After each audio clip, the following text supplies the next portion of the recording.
Hello, everybody. How we doing? Merc Rain here. We've got some Etrian Odyssey coming up for you tonight.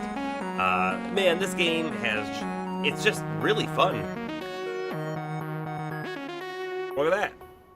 Look at that.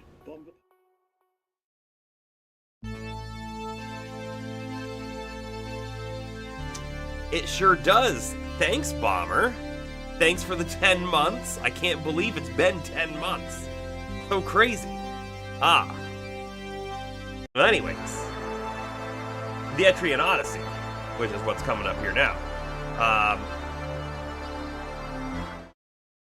We're going to transition fully over to it here. Let's see. So, this game has really pulled me in. I'm hooked. It's so funny, right? Because it doesn't have, like, crazy gameplay mechanics or anything like that, right? It is first person. You don't see your characters. There's a portrait. There's no fancy animations or anything. They're all static images, but man, I'm having the blast playing it. And today, we're hunting a boss. Cernunnos is who we're hunting. We're gonna jump in and look for a boss. How are you doing, Bomber? We're not full on life, so we do need to heal before we go back in the dungeon, but I need to double check. Do we have all the items that we're expecting to have and nothing extra? We're holding on to one fossil for a quest. Maybe I should store it. Maybe it's fine. Maybe we keep it. There's a lot of, like, these Cernunnos and Bravants that maybe we should be storing. I don't know that we're going to use them. But we're here right now. Let's do that. Those two, that one.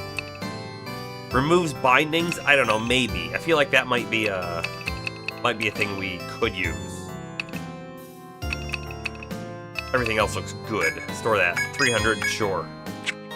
Sure, we make money now. You're driving? Alright. Be safe. When you're here, let me know. Sleeping till day. We're gonna enter the dungeon at daytime, of course.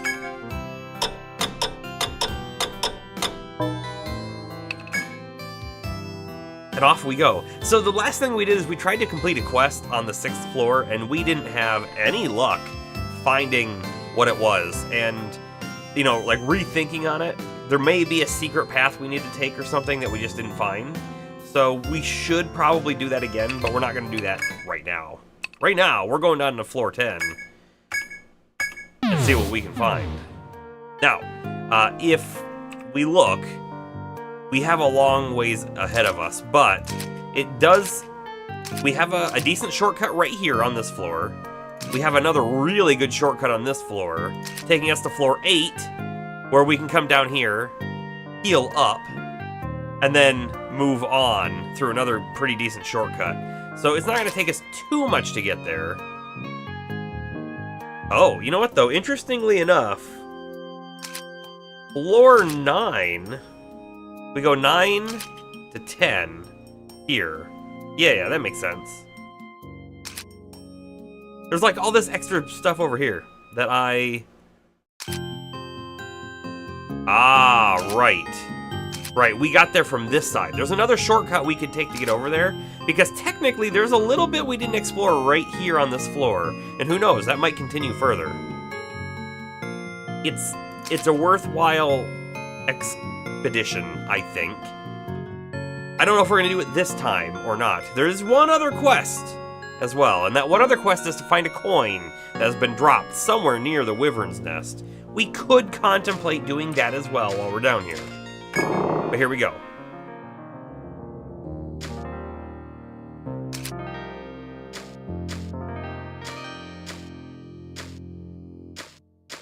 Down we go to our shortcut.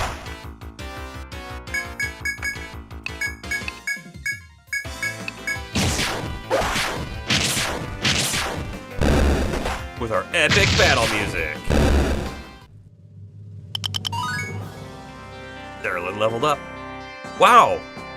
Cernunnos has more XP than Merc now. How about that? Merc was the highest for quite a long time. Lest we forget. Kinda double checking down here a little bit. We'll check the bottom. Nope, nothing there. Okay. Down we go. You know, there is a possibility that that quest that we were doing that says the enemies that they were chasing on the 6th floor and then disappeared, what if it means they disappeared because they went down to the 7th floor? And if that's possible, then maybe we should explore this floor a bit further, but that sounds like another time. A little bit of force damage. I'm not too worried about using some TP here because, again, we are going to heal up pretty soon. An Inferno to cap it off if needed.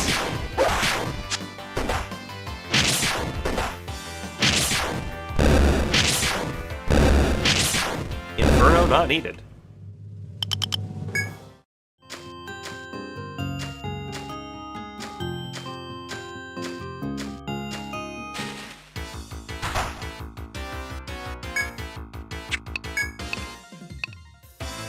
You know what? Let's do another tornado, because why not?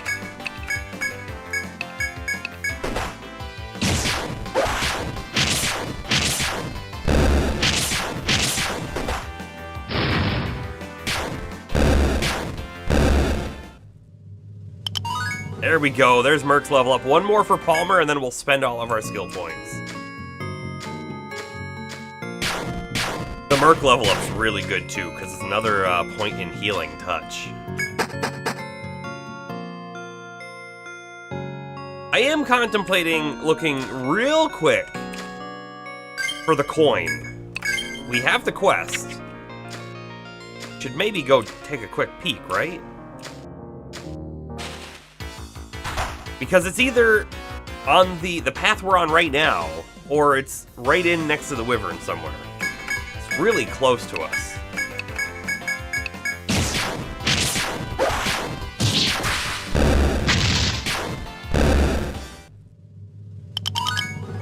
There we go.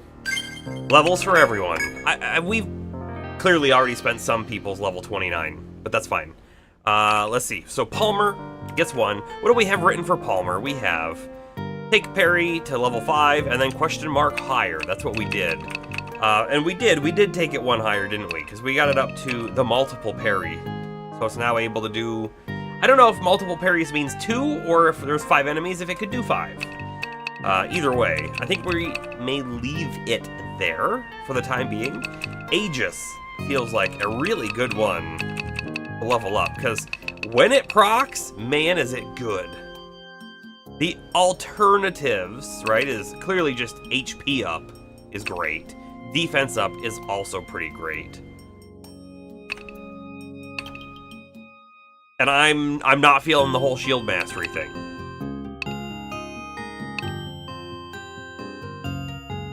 Although I do think this on guard would be really great. It's the whole question that we talked about last time on whether or not this shield mastery is only elemental defense, or if elemental also means the physical.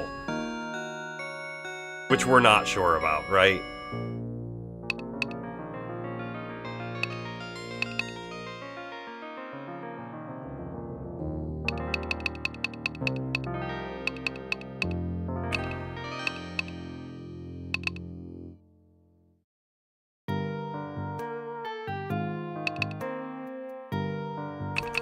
Man, part of me's really, really thinking about that shield mastery. Just simply for fortify and on guard. The passive chance of blocking is awesome, right? Just a random chance every so often to not take any damage.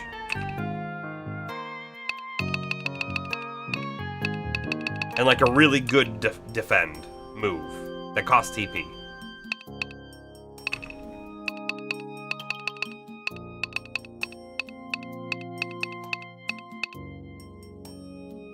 Alright, I have settled on one more point in Aegis. There we go. Cerulean, we're going all fire because Astro says so. I don't want to make her spend more TP, not yet anyways. So I'm thinking what we do here is another fire up, and this just increases the damage of all of her fire spells. Sounds like a easy win there. Clearly, Merc is going Healing Touch, right? This one is the 3rd point. This is the full heal for 3 TP after every fight. 2 more levels and it becomes a 1 TP full heal, which is crazy. And then we've already spent Astros. We're good. As you walk through the forest, a bird's ear-splitting shriek echoes from the east. You think back to the quest you accepted at the pub. A few adventurers dropped a coin, you recall, after being attacked by an unusual bird. You may have stumbled upon the very monster that scared them. You resolve to head east to find the missing coin and fulfill the request. Ooh, that's a save right there. This is a dead end, so likely it's a dead end for the quest. And there's gonna be a foe, but maybe not. As you walk through the jungle, something shiny catches your eye. Is this what you seek? The odds of finding a coin in the middle of a jungle? Crazy. But here we are.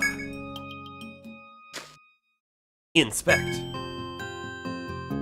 You crouch to take a closer look, when suddenly a ferocious shriek echoes from behind you.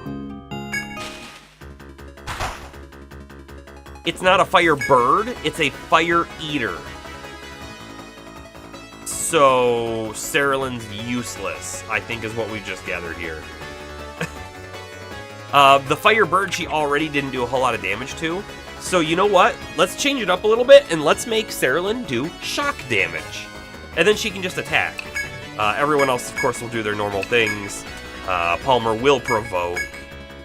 Cerulean might cast fire this turn just because there's nothing else for her to do, really. Because I think Astro's going to start off with Sanctuary, of course. Shelter, not Sanctuary. Oh, lowering all of our defense. Okay, we counter it with our own defense up stuff. The status ailment has dissipated.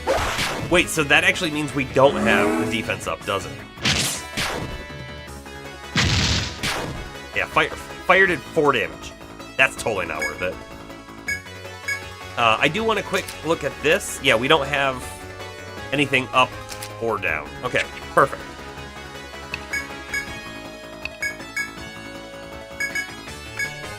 Do shelter again, please. Now, it used charge. I'm not sure what it's going to do after charging.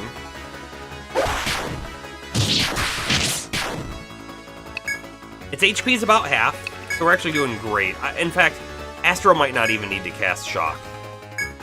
Might not. Has that attack 4 charge? You know what we're actually going to do with Astro this turn? We're going to use Erasure, which we've never done before. Nullified one of the bonuses. Nice. Fireball, which is an AoE hit. But yeah, we totally got rid of the charge, so I wonder how much damage it would have done had we not done that.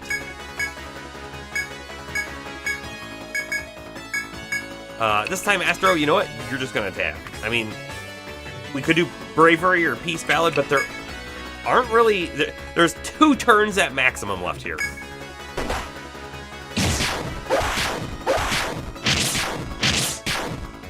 And there we go.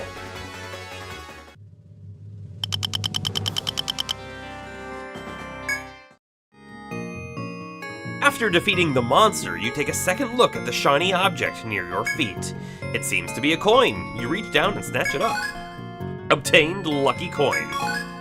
Discover new monster, Fire Eater. We didn't get a drop from the Fire Eater, so that's a little disappointing. But quest complete, right? Look at that. We didn't even have to hunt too much for it. By the way, I think it's finally time we do that.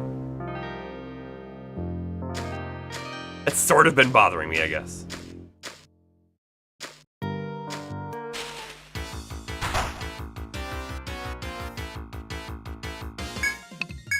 Everyone attack that thing.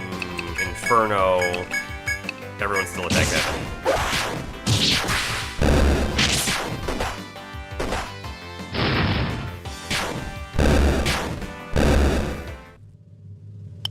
Fire does some good damage against the spiders. After all, they do say kill it with fire. Makes perfect sense. Get a nice quick heal. Drink that water. Party is revitalized. And this, by the way, is the full reason that for that one quest about spending 5 days on the floor, I'm pretty sure it's this floor, floor 8. This would be the only reason we could stay out here that long. 5 whole days is because we have a healing point.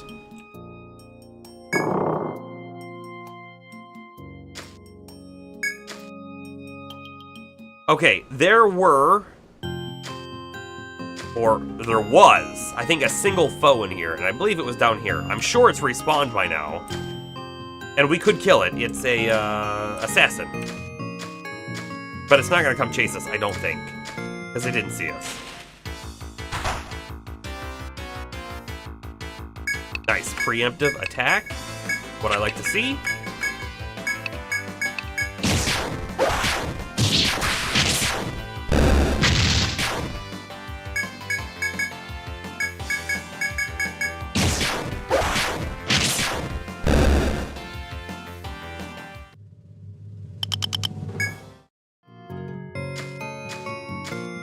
Man, I think I slept funny last night.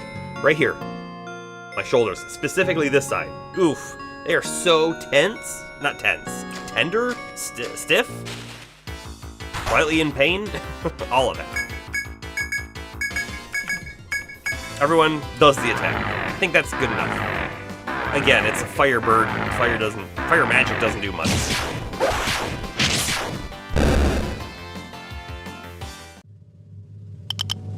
You know, some games have the ability to buy or craft an item at some point that lets you respec your character. I wonder if that's a thing that we'll ever find in this game. Specifically, right, I'm thinking about Violet. Violet has 1 point in Freezer, which we can't use with our current party setup. It would be great if we could get like a regret item that would let us unlearn something.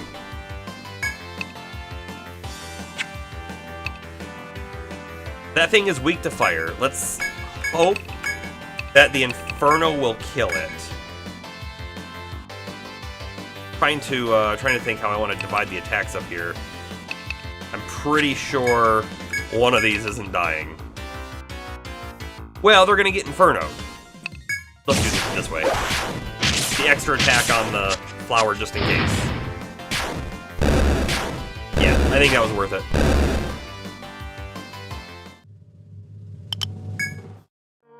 We're burning a lot of Cernunnos TP right now, which is bad, because this floor is the floor that has like 5 enemies as a potential encounter. And also, we know that there's going to be a foe about right here. In fact, I probably should have marked that on our map, and I didn't. And you know what else I'm seeing? I'm seeing a mining point. Let's go get the mining point quick. This feels worthwhile, because we don't hit these very often. Fossil, again for the quest, right? If the quest needs more than 1 fossil, then boom, we know it has it here. You know, I wonder if we should make notes on our map saying, like, fossil, right? We found that here. We could have, if there's other items, we could just have them all kind of listed in that room. And then we would know for the future. We're about to hit an encounter. So close. There it is. Only 2 enemies. Stigma, though, has an item we've never gotten.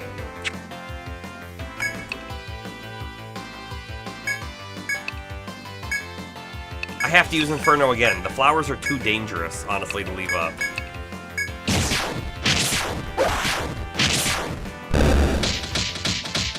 And then, of course, we don't get our Inferno off anyways.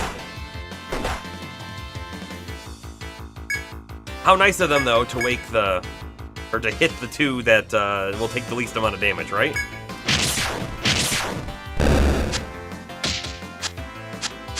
Okay. I wonder if I could Cleaver and kill this Petaloid in 1 hit. It's worth 6 TP to find out. Boom. Boom!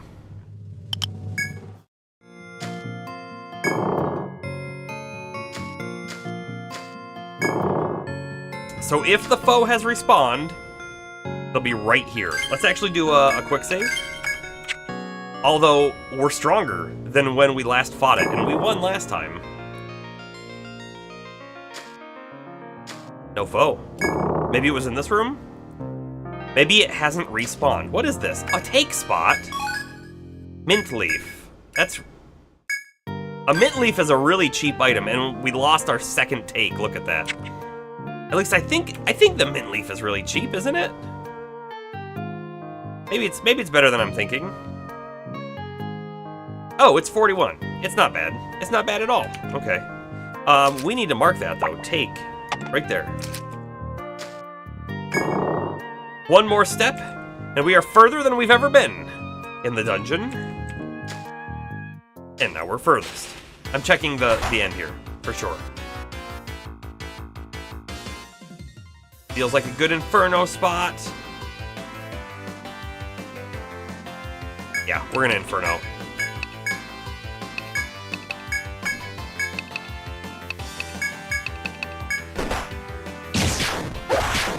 Hitting 5 enemies with 1 attack is like too good to pass up. And KOing them all with that same attack, right? Down, down, down, down, down. Amazing. 1500 XP for that.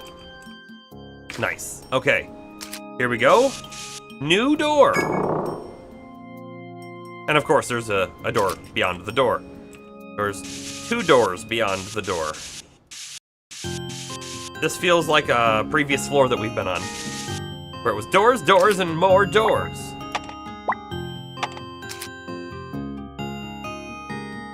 Up straight ahead.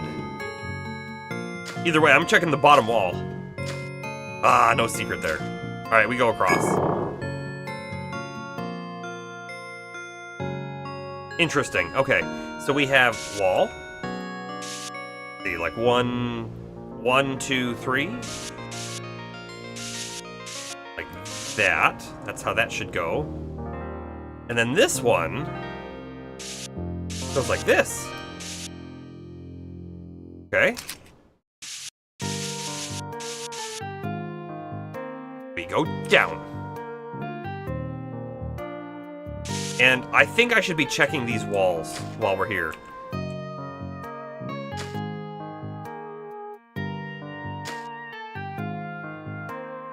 This is a lot to check all of these walls. But it's a long corridor. You never know with long corridors, right?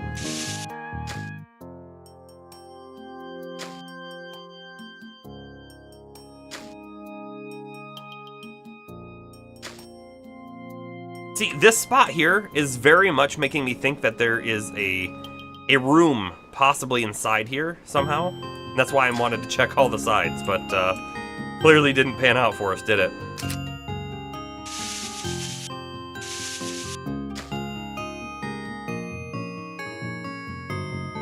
Well, it looks like it's going to loop right up in.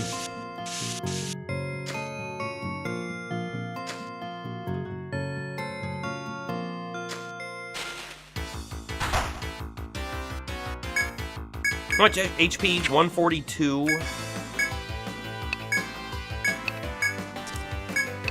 Let's risk that one fire will kill. Oh, it didn't. 133. Okay. We take the little bit of damage. Okay, Merc has a healing touch coming up soon. I just feel it.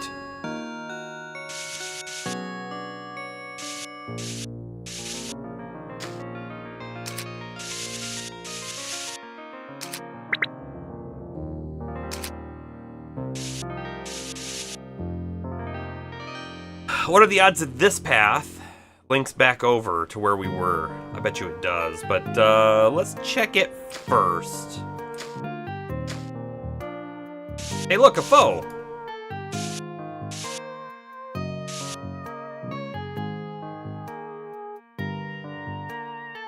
We're gonna fight it. We have no idea what it's gonna be.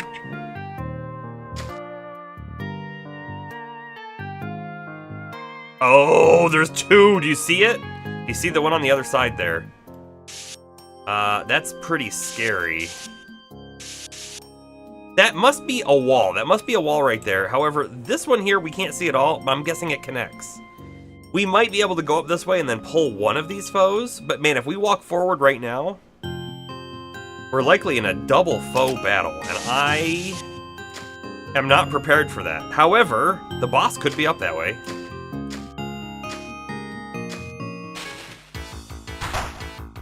Let's explore the other path. We have other options at the moment, right? This is really bad. This is really bad. We're actually gonna use some TP. Do a tornado, please. Hit them all.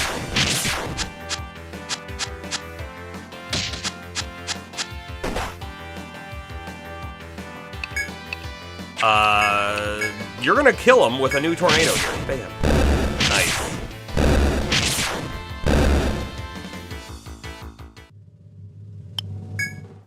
Scary stuff. Merc, healing touch, please. For full life on everyone for only 3 TP? That's really good. Every healer has to have that, right? Dead end. Look at this. Dead end. Let's double check the walls, though. Nothing. Nothing. You know, it's very possible that this is a dead end as well. If we had gone up, dead end. So we have the, I guess we come back to these two foes, and we quick save and then see what happens?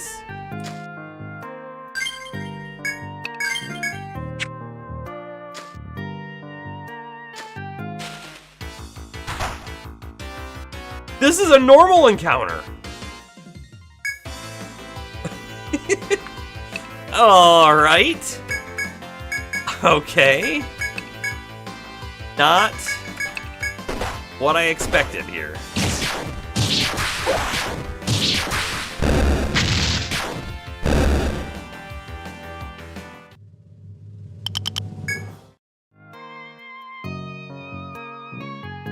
Are they not gonna aggro? Yeah, that's a dead end. Look at that.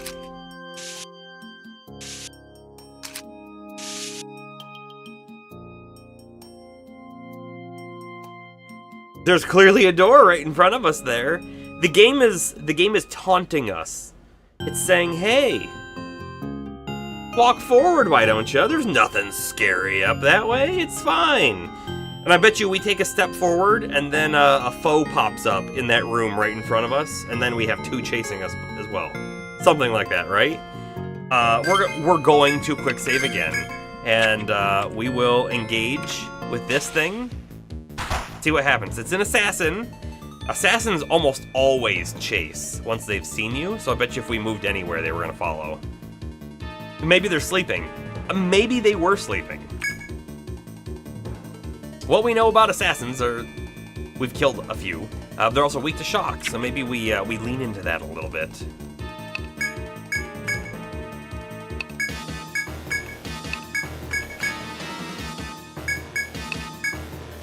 Start off with the shelter. I feel like we always have to start off with the defense up. Oh, assassins have a terrible poison. Terrible poison. It's like gonna be like 119, 113. So if we don't heal Violet this turn, Violet's dead.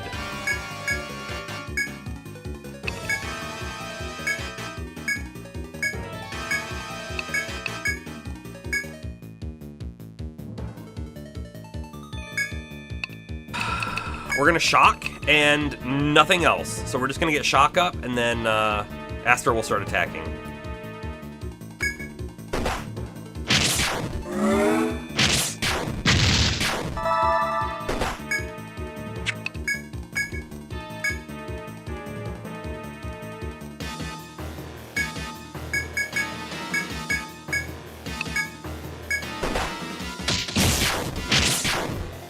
The poison on Palmer is gonna kill him. It's going to kill him.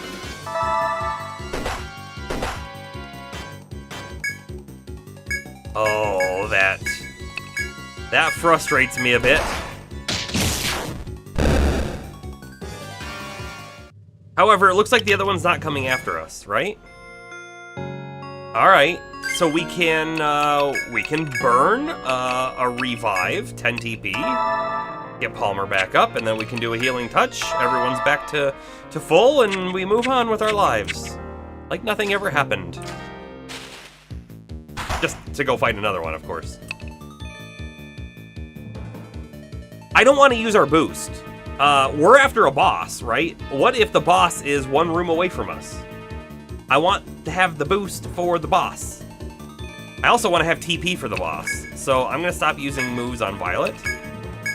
We will provoke on Palmer again. Fire. I guess Merc just attacks. Merc just attacks. We're actually going to put Shock immediately onto Merc.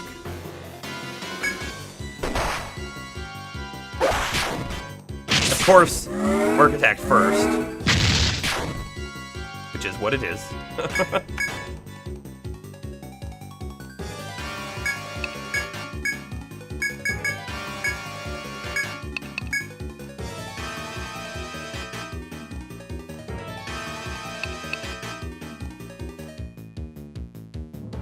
Do we just attack with Astro, or do we do something else? Let's throw the Bravery on.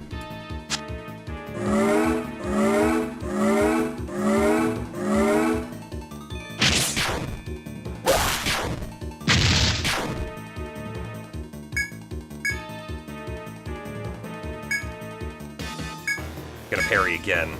The parry guarantees he's not gonna get hit. I don't know if that means he can't get poisoned, though. You know? Something to think about.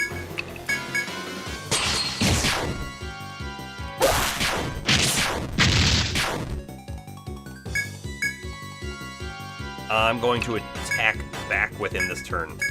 But I think we win this turn. Yeah, we win this turn. Nice. There's our first level 30. There's the first level 30. We should probably spend our point. Okay, so our Violet skill plan, Max Cleaver. We did that. Maybe we should try to max out Tornado. The TP cost goes up. Hey, James! How are we doing? We're doing good. How about yourself?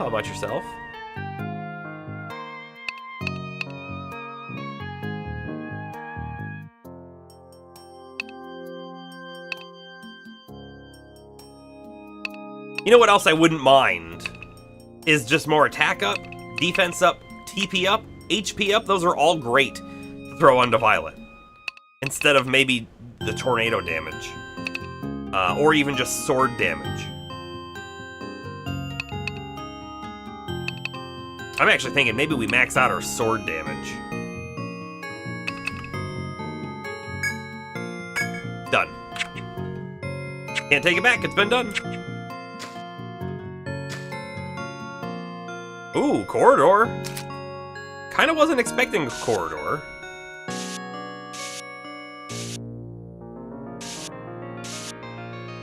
Alright, and then we have door.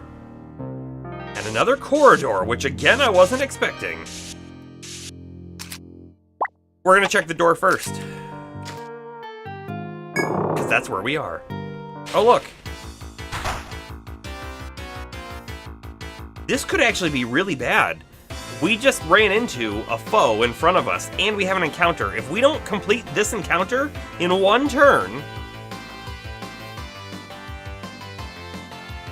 well, we might have a foe join this fight.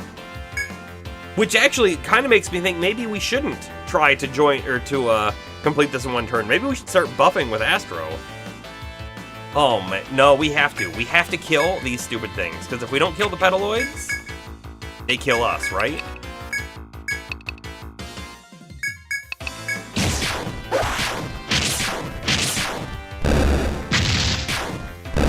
There's a reason I did it that way and not using Inferno, because Inferno I think takes longer to cast than Fire, and so by casting Fire instead we ensured we didn't get slept. However, it did risk this thing coming after us. However, it doesn't look to be aggressive yet. The other thing to note, right, was if we left a Petaloid alive and then the foe came into us and we were constantly asleep, we were gonna lose. How much HP? 171? Okay.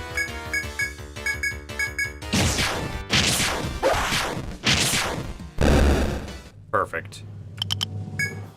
This is a quick save moment, because this thing still hasn't aggroed us.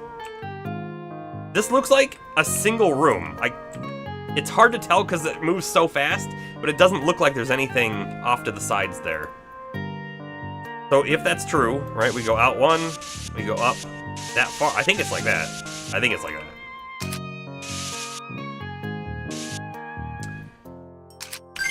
Do a healing touch. No door at the end. You having a good start to your weekend? That's great. New podcast episode broke a record for first day downloads. That's amazing. I'm glad to hear that.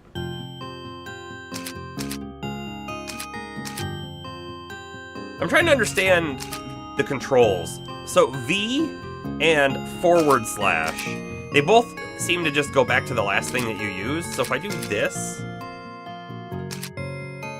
Whoa. Oh, no, you just look at that. It's clearly for, I don't even know how to use it. It's clearly for using keyboard to draw on the map.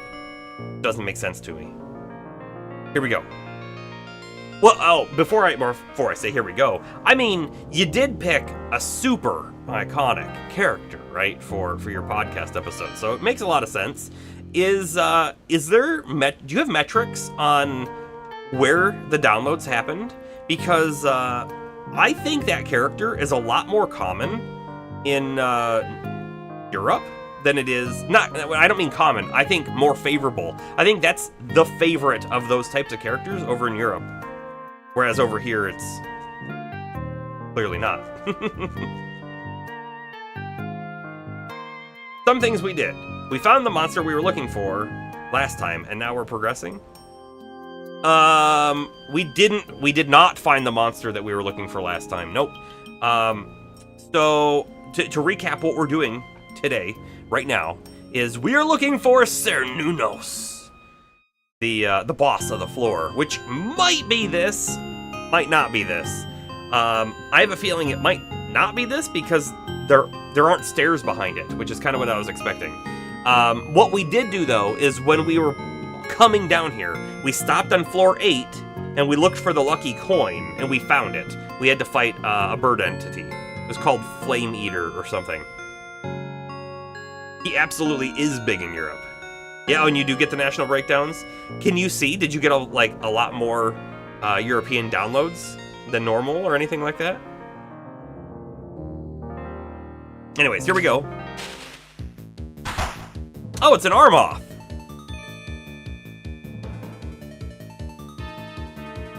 Well, I didn't really want to fight an arm off right now. They don't wreck us, but they really deplete our resources, like a lot. And I don't think we're going to be able to fight the boss on the same cycle as fighting an arm off. That being said, we can always go back up 2 floors and heal at the pool, and then come back down, I guess. I'm definitely boosting, by the way. Cleaver. Provoke, please. When we didn't provoke with Palmer, it would always just attack someone. When we always provoked with Palmer, it would do its charge. You know how it goes. I think we would use Flame. And in fact, I'm going to do a boost Flame. And I think we just attack with Merc. He's not going to do anything else, right? Shelter, however, is the game plan here. Yep, it used charge.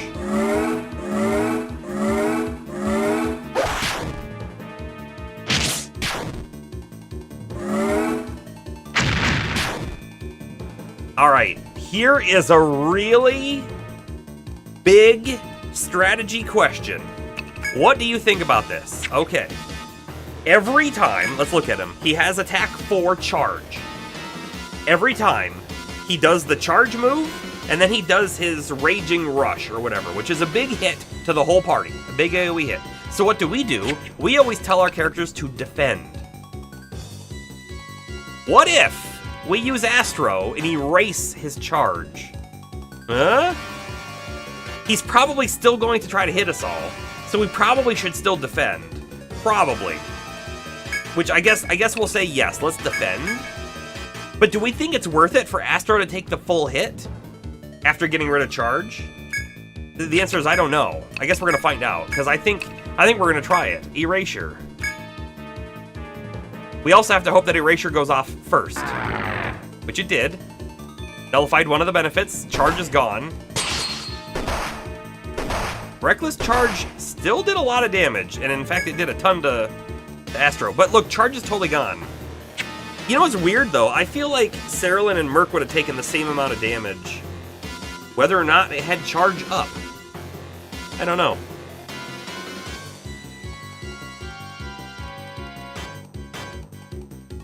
So those download numbers don't necessarily...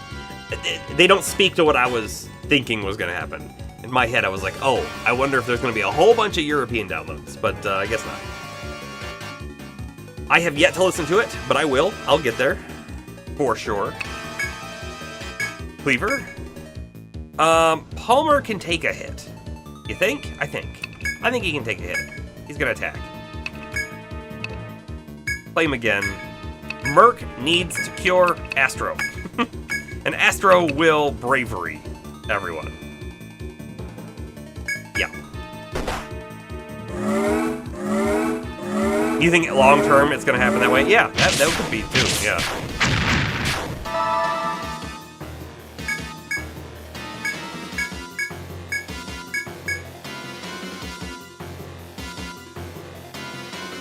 I don't want to waste too much TP curing, because we have Healing Touch for 3 TP at the end of the fight. But Cerulean and Merc are in a little bit of danger if it uses its AoE hit again, right? We could just do Cure Ones. Maybe I will. Maybe we will. Then of course, it used Charge again. And if I should have cured Merc and not Cerulean, because Merc can revive. However, we could get lucky and kill it before it goes off.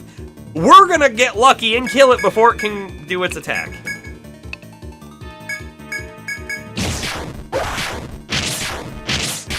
Yeah, okay, we're good.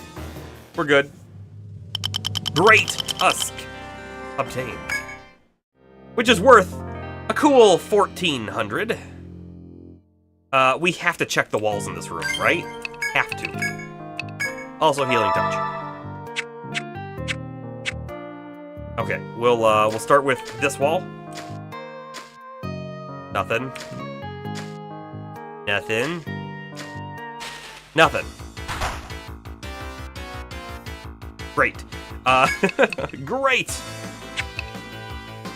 We're really low on TP on Violet. I was thinking about using a Tornado.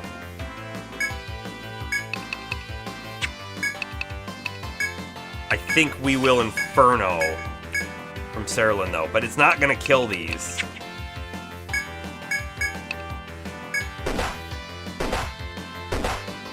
I don't know what I was thinking. Palmer should have provoked. So many enemies hitting around. Ooh.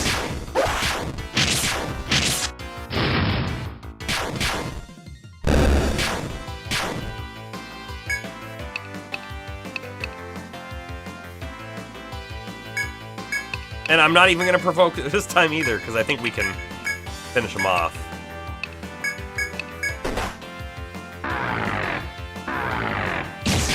Man, defense down everywhere.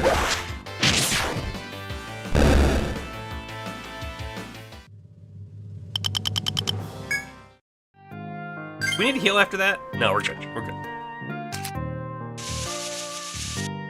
No secrets. I guess we could throw enemy on the map.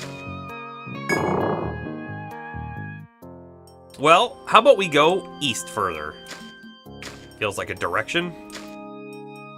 Door. Nope, just corridor. There is a door, one that we can't open. Wonderful, right? In fact, I think it goes like that. I guess we'll walk up to it and click it just to double check, but there's no go on that. Pretty sure. Oh, I guess I moved it right there.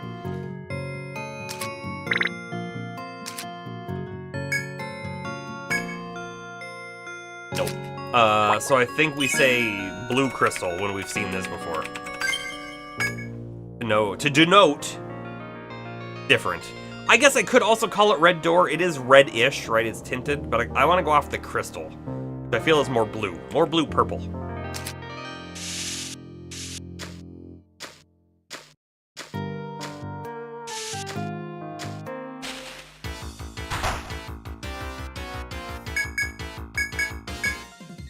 I think one fire will kill it.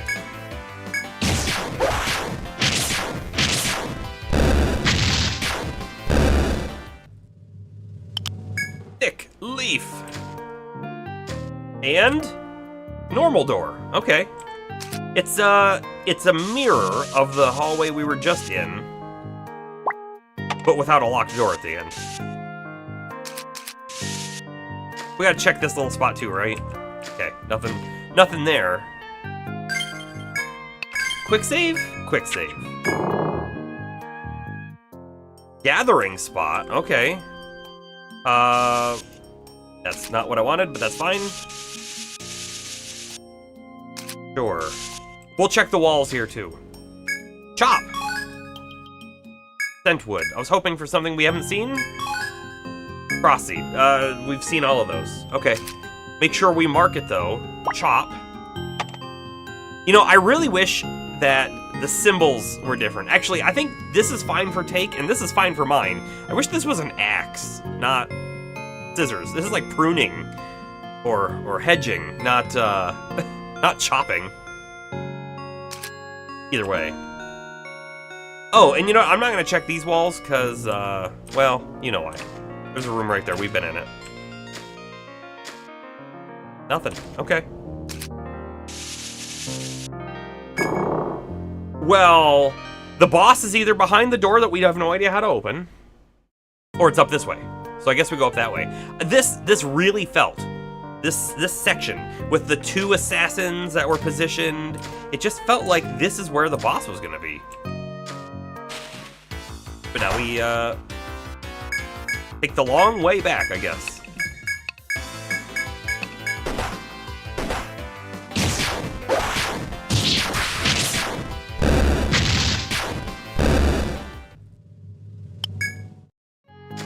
Astro's really close to 30. Very close indeed.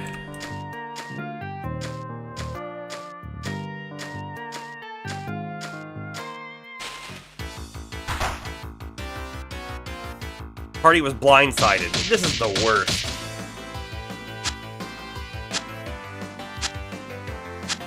There's also definitely a map portion in the bottom of the map. Yeah, almost certainly. Hey, Violet's taking a lot of damage here. I'm not happy with that. We're gonna use our last bit of TP from Violet.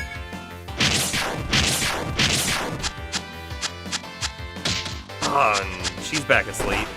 At least Palmer's awake. Palmer's gonna provoke, boost his defense, and less likely for them to hit Violet and kill her.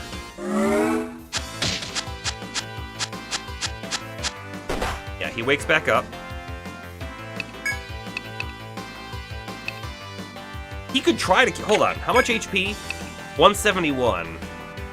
He could try to kill the Stingmaw, but I'd rather hit the Petaloid. Yeah.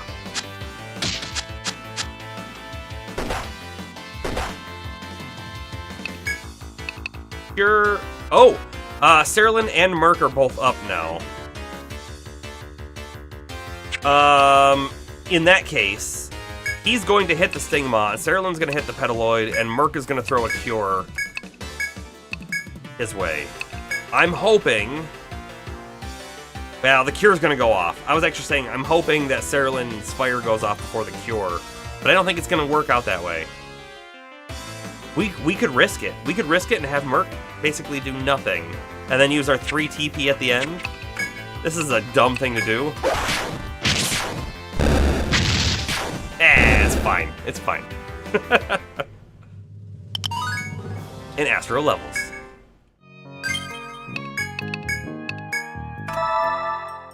Healing Touch changes the dungeon for us so much. And even though Merc doesn't do a whole lot in most of the encounters, the fact that he can do that at the end of an encounter is amazing.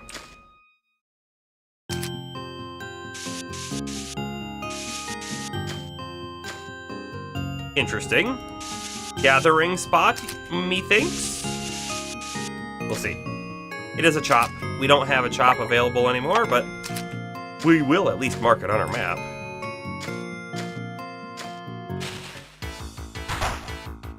These guys again.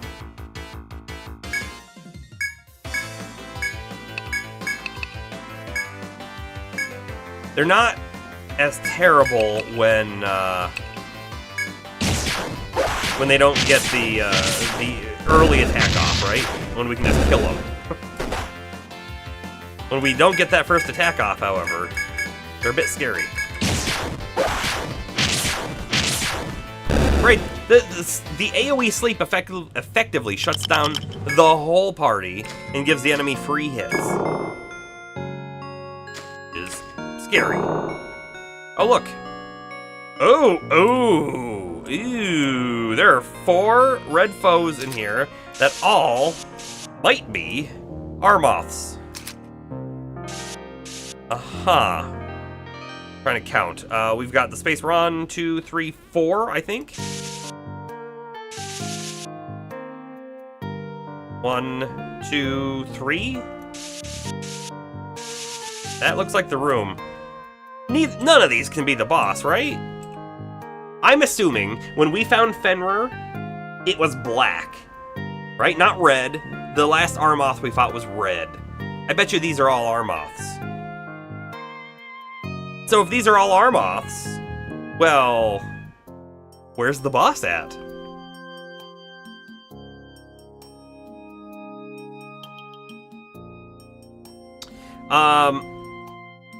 Sorry, there was a comment from before, James, that I did see. What do we think the boss is? We don't really know. What they said to us, alright, hold on. What they said to us was... This is... Let me zoom in. They said they named it after Cernunnos, which they said was a god. And, in fact, Cernunnos is a god from ancient Celtic tradition, archaic and powerful deity, widely worshipped as the Lord of Wild Things. So, yeah. He says that the attributes are generally consistent on the depictions, usually wore stag antlers, and sometimes accompanied by a stag, and by a sacred ram-horned serpent that was also a deity in its own right. So, I'm guessing it's going to be... I'm going to go off of these stag antlers. I'm guessing it's going to be some kind of stag creature. A horned apex predator or megafauna. Yeah, that's kind of what I'm feeling like. Because certainly it's not going to be the exact depiction from our real world, right? Because that's not... we don't have a real world in Etrian Odyssey, but... Hold on. I zoomed in on that. I gotta zoom back out, or that will bother me. There we go. Back to stream. Or back to game. I guess stream didn't go anywhere. Back to game. Jeez, there are 4 of them in here. I'm a little afraid of them. Let's move one tile and see if they move. Oh no! Wait, we got an encounter. Okay. I think we're okay. How much HP? 142. Fire will probably kill it, because it's also weak to fire. Everyone else attack the sting moth.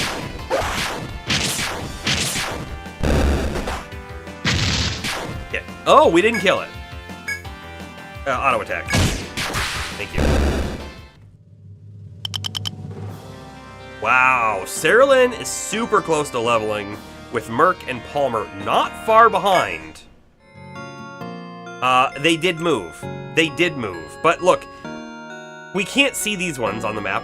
Oh, there's a hallway! There is a hallway. Do you see it? Right over there. This is a puzzle. They're not aggressive. They're going to move around in their own normal patterns, and we have to avoid them. I think. And I also feel like we made the wrong move, sort of. Also, erase that. My only move is to move backwards unless we want to fight.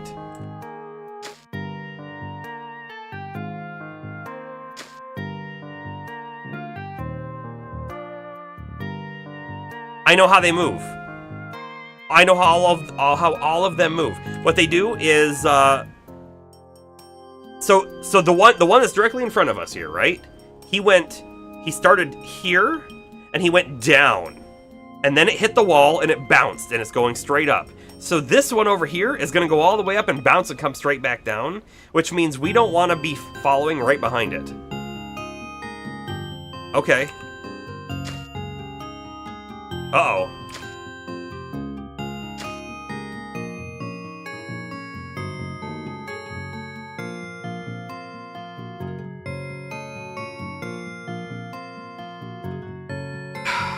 If I move that way, we encounter this foe. If I move forward, we will have one to our left and one in front. But we'll have the availability to move right if we want to. I'm going to move right now. They bounce. I move forward. The one on the left... it's gonna bounce right there. It doesn't go down the corridor. Right?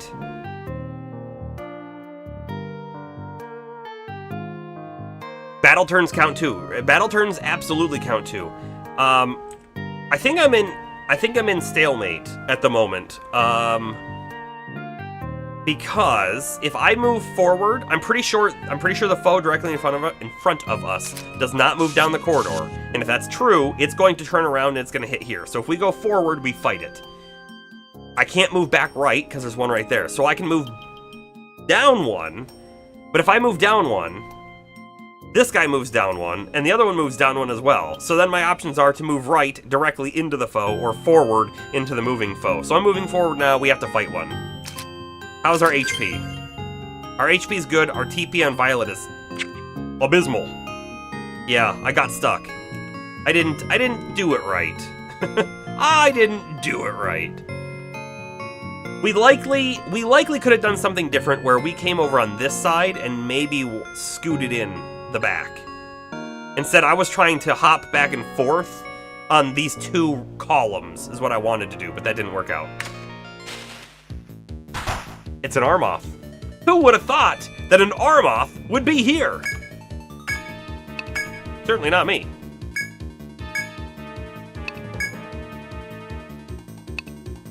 I'm gonna do a couple flames and then we'll go back to using fires to save TP. And I think I want Astro to start off with the shelter into Peace Ballad.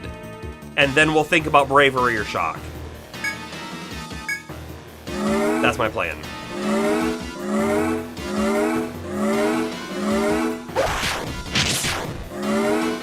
Now, it charged, which is a thing that it does often on its first turn, which means it's going to do the AoE, so we defend this time. I don't think I'm going to use Erasure.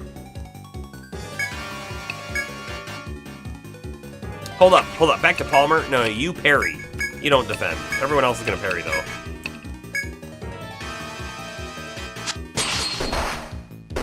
Because, look, I'm pretty sure Cerulean and Merc took the same amount of damage, even after Astro had gotten rid of its charge. Which makes me wonder if that charge, which is giving it attack 4, you know, I don't know what that means. Do you think that's attack 4, meaning it's got, like, attack up plus 4? Or do you think that's attack for 4 turns? Because you know what? It is going down 1 each time. It's probably just for 4 turns. And we just see its attack up. Maybe attack up doesn't affect Reckless Charge or Reckless Rush. Maybe it's only its normal hits, which Palmer's going to be parrying. Attack. Parry.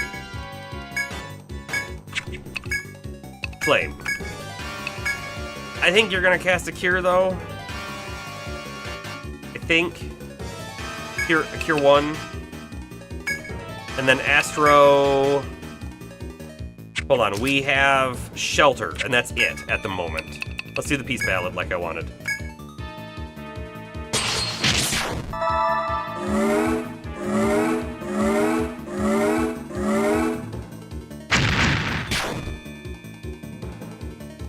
Six TP back on Cerulean's really good, especially when we're burning 10 each time on Flame.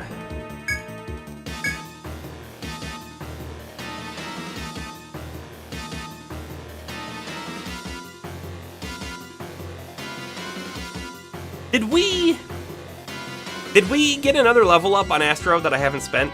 Because if so, I was putting it into, I think 5 points into the TP song. And that might have been enough to give us 2 on everyone else. I don't know. Either way, we parry again.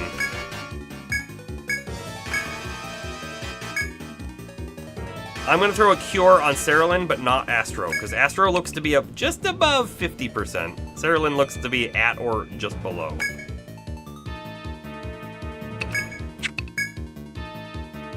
Bravery. Yeah.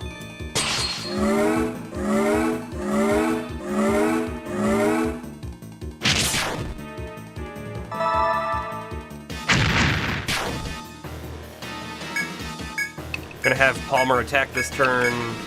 Fire, Merc will attack. Astro will just attack as well.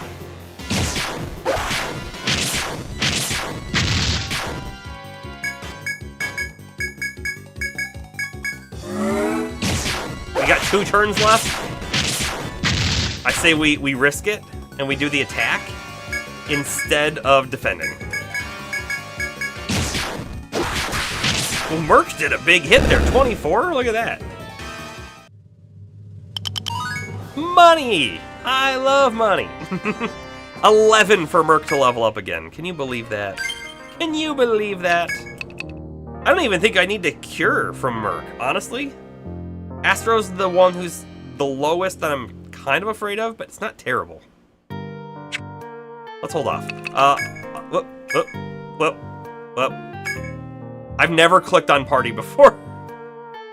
Apparently we can use party to reorder the team, which is so funny, because we were wondering if there was a way to do that before. And there is! It's right there. Sorry, custom, Astro. Astro has 1 point. Level 5 Peace Ballad. I really wish I had done this already, because this is the TP and heal rate up arrow. And now, we don't put any more points in Peace Ballad until we see for sure that it's giving more TP. Who else got levels? Sarah did. Fire. That's it. That's it. Let's throw a quick save out. I feel like it's a good spot for one. I don't know, I'm just gonna kind of do... We were walking on these spaces. We definitely hadn't explored those other ones. We'll leave that as is for now. We got 2 doors.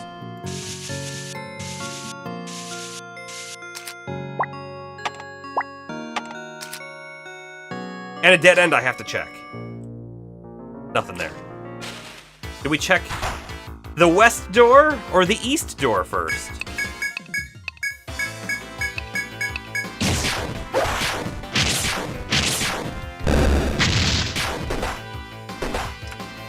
Really? That fire didn't kill it? Come on. Alright, quick attack. Or auto attack. And there's our Merc level up. Great. That perfect timing, right? Because now we can go to Merc. We can actually finish, maybe not finish, get 1 more point in Healing Touch, which we'll use right now for 2 TP. Incredible.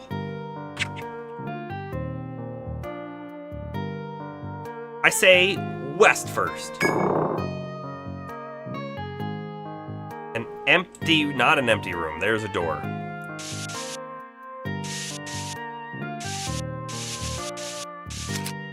There is a door. We're gonna go back and check the other one now, just to see.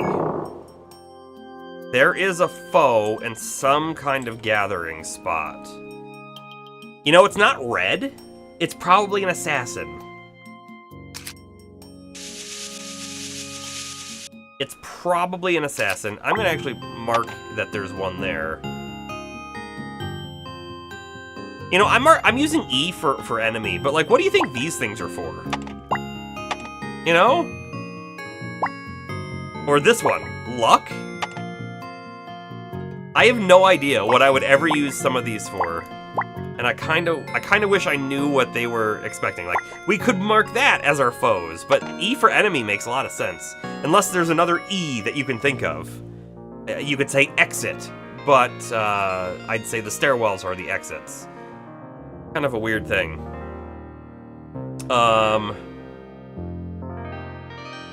Event? Event could be a thing. Wherever we've seen quest events happen. Maybe. I mean, what do you think the purple circle or the blue circle are for? No idea.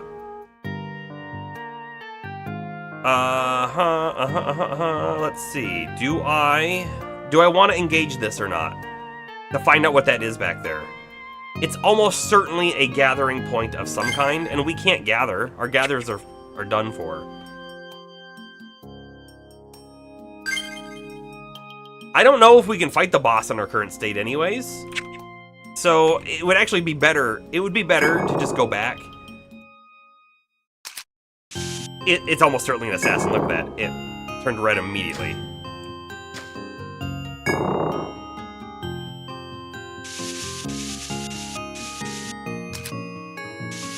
Left.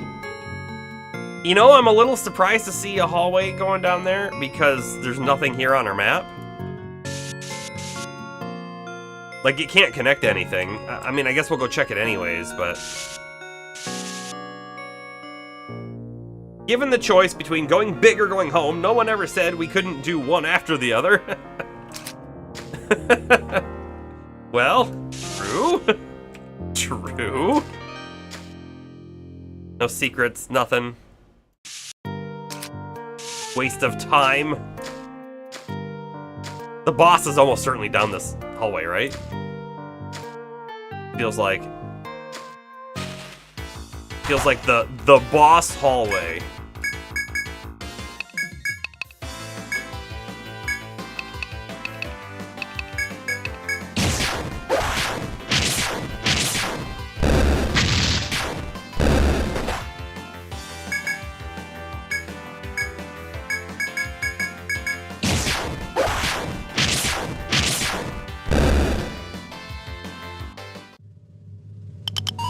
Yeah, everyone's level 30!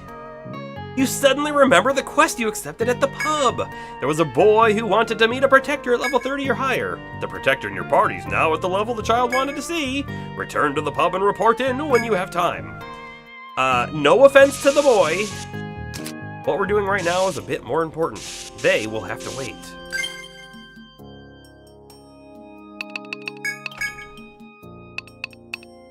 Another point in Aegis, right? I think we're going... I don't know if we're going all in, but I feel like I'm kind of going a little bit all in. I really, really want to check out Shield Mastery. I'm just afraid. I'm just afraid it's going to be a waste of skill points. You know how it is.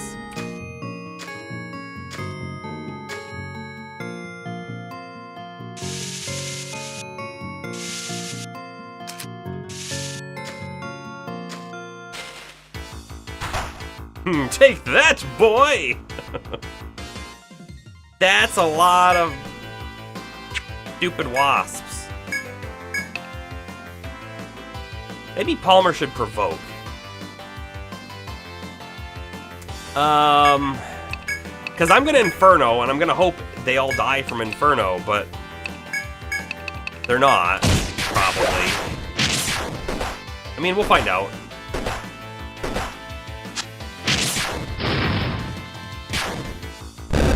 No, they're all gonna die from Inferno. Everyone else should have defended. That would have been the real play there.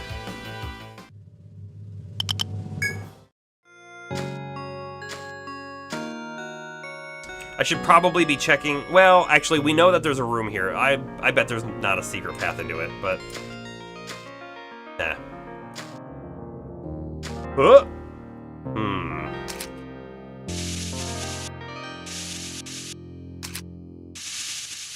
I tell you, if this hallway leads us all the way down here, and then we go all the way over here, and then we go up, and then we go all the way over here, and we have to do this crazy, weird maze to find the boss here, I'm not gonna be too happy about that.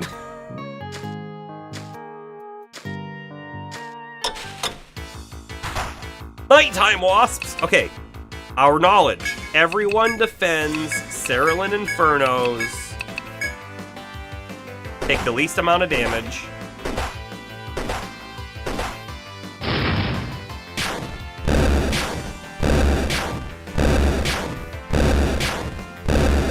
Yeah, good. Have you ever seen an easier 1300 experience? We take a tiny bit of damage. Whoops, I thought I had the pencil. By the way, I'm absolutely looking this way. Hoping for that secret. You know, to make a shortcut, make a connection point.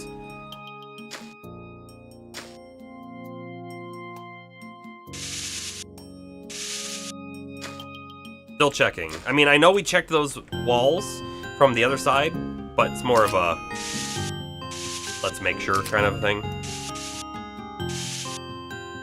I could check all of the walls from this point on, at least this side. It's just, do we really want to waste our time? I don't know that's necessarily a waste of time, but it's almost easier to check the walls afterwards. After we're done mapping and everything.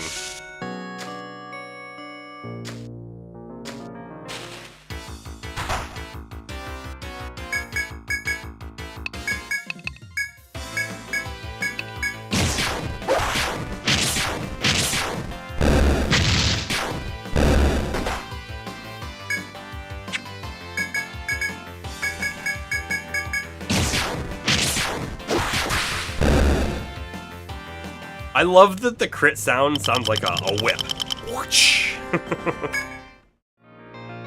Okay, we have hit the bottom. The bottom of the corridor. And I did a bad. I did a bad.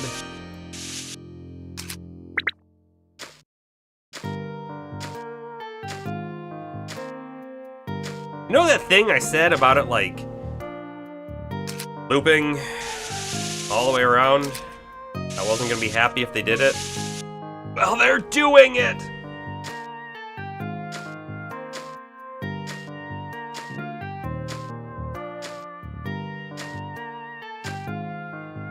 Hey, look, an ending. Sort of.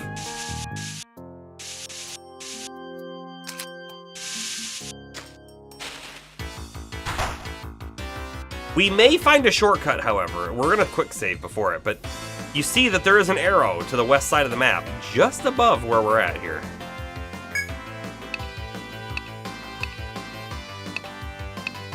The Scorpion has Venom, which makes me feel like they're probably the ones we want to take out first.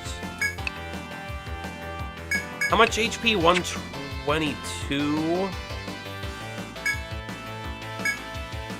We're gonna use Inferno. I'm really kind of wondering, can we kill them all on one turn?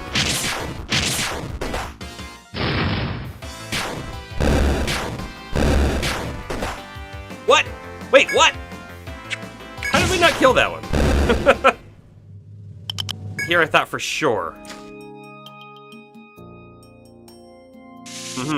It goes up.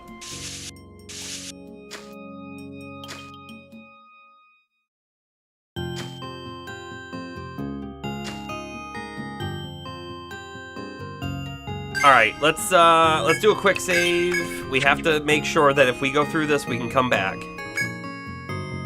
You walk through the forest. A wall of trees blocks your progress. Continue onward. Yes. Perfect. It becomes a real shortcut. Like, a real big shortcut. Getting over here from the stairs, not bad. Getting all the way up and around and going through craziness is pretty bad. So this is a really good shortcut. We have the option at this moment to contemplate. We could run back to floor 8 and heal up. We could. Maybe we should. Or maybe we press onward just a little further to see what else is there.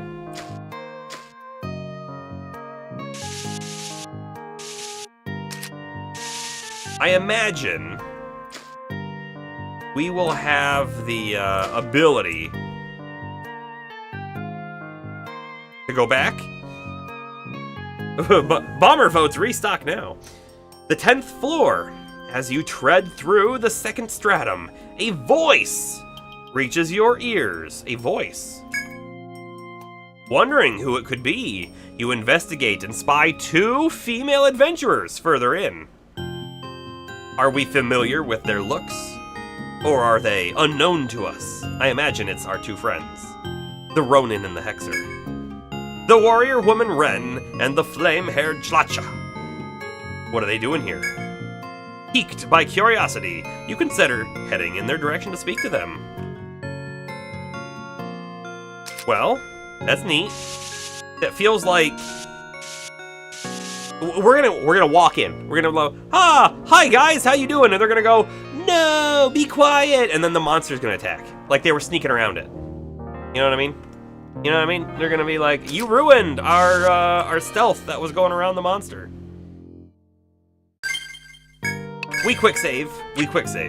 If we walk in and then we just totally get obliterated because we have no TP or whatever, that's fine. We'll go back and heal. There is a chance that we walk forward and they're like, oh, hey, welcome to our campfire. Heal up with us. Right? It's not the first time that we've been healed when we ran into them. Speaking of floor 3. This is a weird room though, isn't it? I think this is a weird room. What if this is a rescue mission?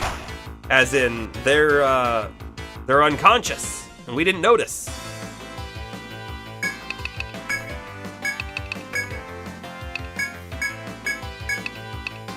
Doesn't matter what you do. 135. I'm gonna hope that Violet and Palmer kill it, and we're gonna have Astro attack that one. A Room of Doom.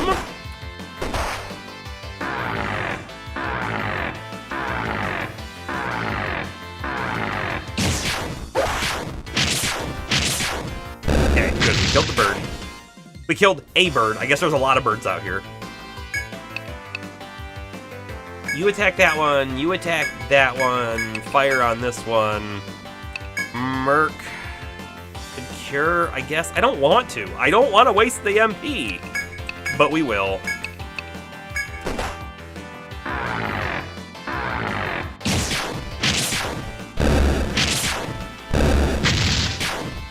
Yeah, we didn't need to waste the MP. Because it didn't actually go off. 2,283 experience off of that.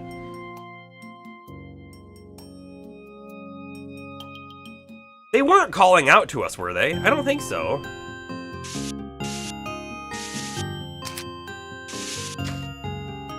Where are they? I don't see them. Talk! Let's talk to the bush, everyone.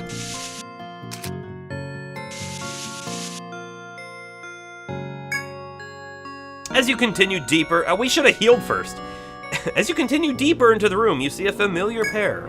Ah, so it was you. I wasn't expecting you to make it down this far. Oh, we heard the voice calling out to us. You're totally right. You're right. How did I forget that crucial detail? I wasn't expecting you to make it down this far. This is the deepest part of the second stratum, a rather dangerous place. Remember, the Radha told us that only 2 adventurers have ever made it past the second stratum. Clearly these 2, right? Clearly. Now, it is a little interesting, right? They said, I'm pretty sure they told us only 2 have ever made it past. But maybe they didn't mean have ever made it past. Maybe they meant in recent times, because I think they did imply that adventurers used to be able to get past the 10th floor in days of yore. Anyways, the rather dangerous place, the Jungle King, a monster responsible for many deaths on the 10th floor, dwells here. The Radha must be sending sacrificial lambs to try to unblock further exploration. Ren falls silent for a moment, looking at you with curiosity. Interesting that they picked Serenia. Hope they chose wisely. Shaking her head, Ren takes a bottle of medicine from her pack and hands it to you. Take this. It's a medicine processed from plants deep in the forest. You'll need it. After you accept the gift, Ren shifts her gaze to deeper within the forest. Cernunnos, king of the jungle. Its lair is nearby. Proceed with caution. I mean, what we read said Lord of the Jungle, but yeah, King of the Jungle is fine too. If the forest proves too much for you, come back here whenever you're injured. You thank the 2 adventurers and return to your hunt for the Jungle King. Amrita 2. Hold on. If it ever proves too much, come back and talk to us, is what she said. After the taciturn greeting, Ren sprinkles some shining droplets on you. The party's HP and TP are fully recovered. This was made from the spring water you know so well. Drink before challenging the beast. As soon as the water slides down your throat, you feel your stamina replenished. You express your thanks to the 2 adventurers and resume your journey through the jungle. Hey, hold on a second. No one ever told me we could take the magic water from the spring and it would still be magical and cure us. Why do we not carry like 35 canteens on each person. Right? Each person runs into the dungeon with just like a strap of straps of canteens all coming off your back. That would be so funny. By the way, we could also come into the dungeon, fill up all of the canteens we could possibly fill, get back out of the dungeon, and make a fortune selling miracle cures. And it wouldn't be snake oil. Just saying. I guess we'll do this. We could come over here. Actually, let's check that wall on the way up. I'm guessing there isn't anything to find there. No. Nah, not smart enough. You're not bringing pack mules. You know what, though? At this point, we're probably strong enough to protect the pack mules. We definitely weren't before. A box! The boss is down this way, but a box is in front of us. I'm glad that we didn't run all the way back, however, because there was clearly a save point. Not really a save point, a healing point right in front of us there. That would have been funny, I guess, if we had run all the way back, healed up, came all the way back in, just to find out there was another heal. Rita too. Maybe it's a boss box? What if Cernunnos, the Jungle King, was a mimic?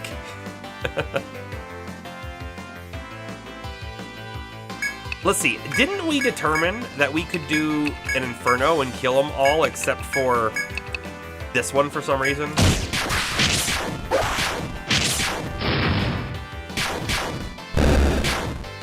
Oh! We didn't kill the left one this time. You've got our warning emote ready to go! Subscribe to Boss Box today for $24.95 plus shipping. You get a new boss every month plus other end stage goodies. Yeah, let's do it.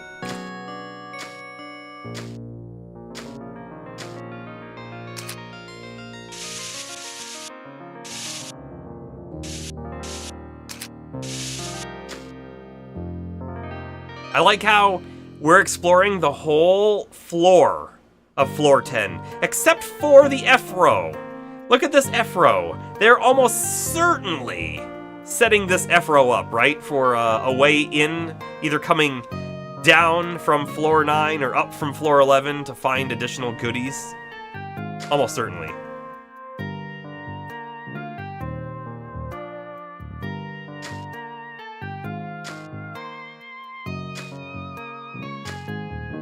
I'm wondering if we should be checking this left wall. I'm not. I'm imagining this is just gonna spiral inwards. That's what it's doing so far.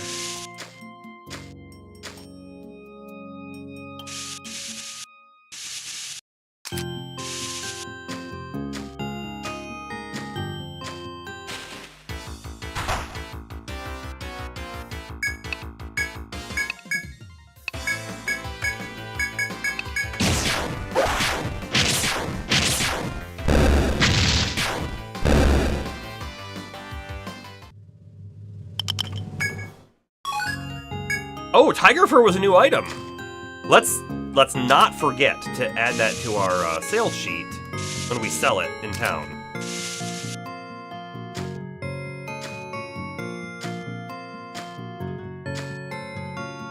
As you walk through the jungle, you sense a powerful presence from deep inside. Such an aura could only come from the king of the jungle, Cernunnos. Your pulse quickens as you gaze upon the door, mentally checking your preparedness. The game is saying, hey, you better quick save. Here's your warning. Something bad is beyond that door. Quick save we do. Quick save we do. Is there anything we should do? It looks like we're topped off on HP for everyone except Violet. Looks like she's missing 2 HP maybe, so we'll leave it there. The Amrita is actually a TP recovery. Yeah, 50 TP recovered. That's pretty good. Warning.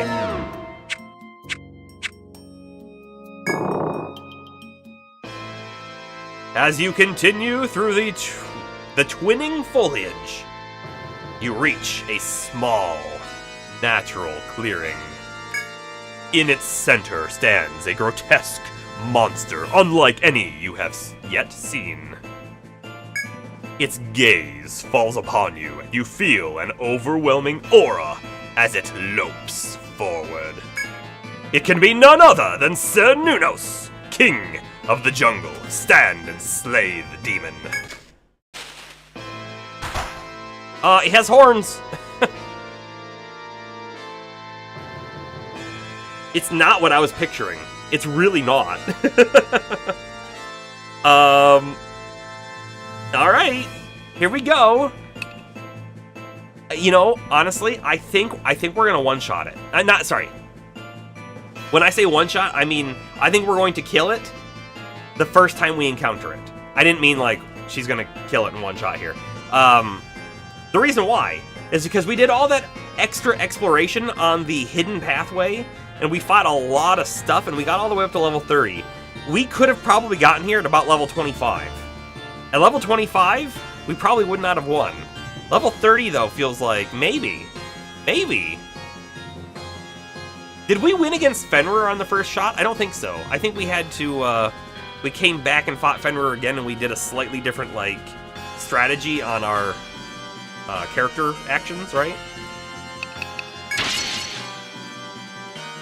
Either way, we shall boost into a cleaver. Then, we shall provoke. Bomber Palmer cheered X500. It wasn't a duck. I lost my bet. It wasn't a duck. 500 bits. Thank you very much, Mr. Bomber Palmer, of the currently Protector variety. We're gonna boost again. We have no idea. This thing could be resistant to fire. If it is, we're in trouble. But here goes a flame, a boosted flame. Merc. Just attack. I don't know. Merc should probably just defend, right? Because he's only gonna do like 1 damage.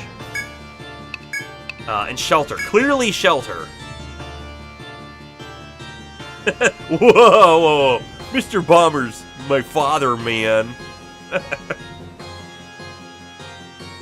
There's a Marx Brothers reference in this Duck Talk. But you think you'd be the only person here who'd get it? Probably. Oh. He brings in, I see, the Lord, the King of the Jungle, brings in other jungle denizens to do its bidding for it. A boosted flame only did 104. I'm not super happy about that bit. What's his HP looking like? It's 10% maybe? Palmer, with the provoke, is gonna be targeted by all of them, and now has a parry that has a chance to do more than 1 parry. That's pretty great. You know what's not great, though? If, let's say, on this turn, Cernunnos attacks Palmer, and we parry. That's great. But what if it attacks Palmer after one of these Corollars does? Then we're guaranteed to block this one, but not guaranteed to block this one.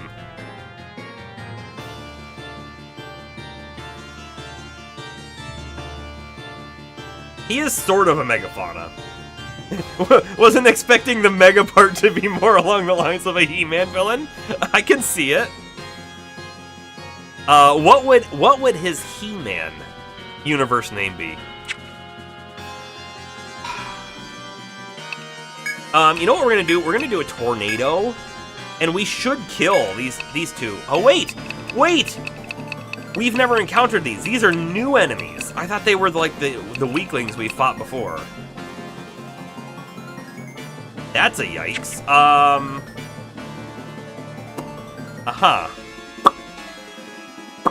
Yep. We're just going to attack Cernunnos though, and I'm assuming a tornado and an inferno will at least kill the ads. I hope. Astro is going to get Bravery going this turn, Peace Ballad next turn, and then we'll go from there. Wow, Palmer took a lot of damage there.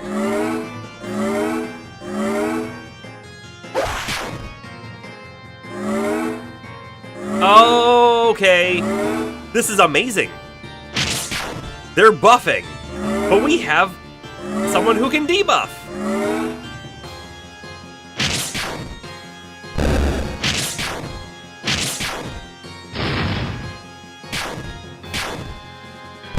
Great, we also killed the sides. Cleaver. Palmer will parry, I think, this turn. Actually, I wonder if it always summons ads back into the fight when it's alone. That might be a thing it does. Let's queue up the parry just to be safe. But that's my thought here, and I'm gonna do a flame, and we will do a Cure 2 on Palmer now. And looking at it, right, it has Shell Guard. Defense up. We don't want that, so let's go ahead and use Erasure this turn. I would like to get Peace Ballad off, but Erasure's probably better off.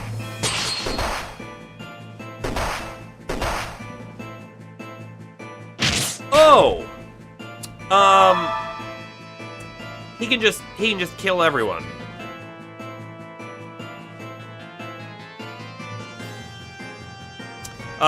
If he was a He-Man villain, his name would be Antlerator.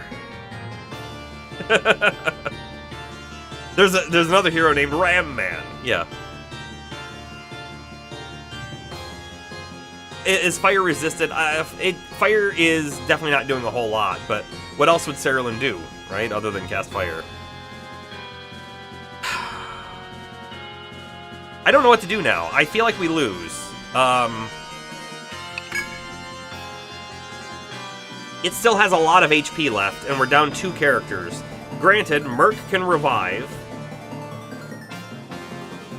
but it did that big AoE hit, and I didn't have a clue that it was going to do it, so we couldn't have defended, as far as I'm aware.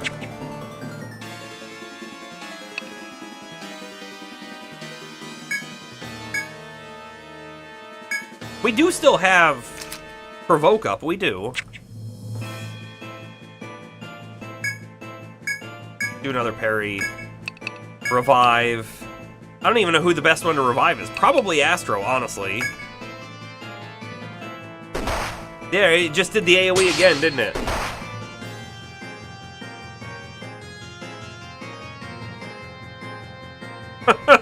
Alright, so why do we think it's doing its AoE every turn?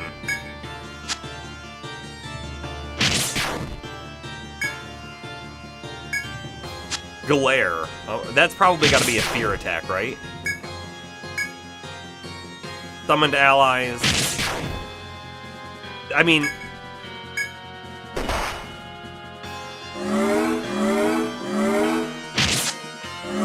This is certainly where we lose. It can cure itself for 120! Oh no, it's the sides. It's the ads doing it. Which means that they have to go out. Okay, we've at least got a little bit of knowledge for our quick save. Sure, save the expedition.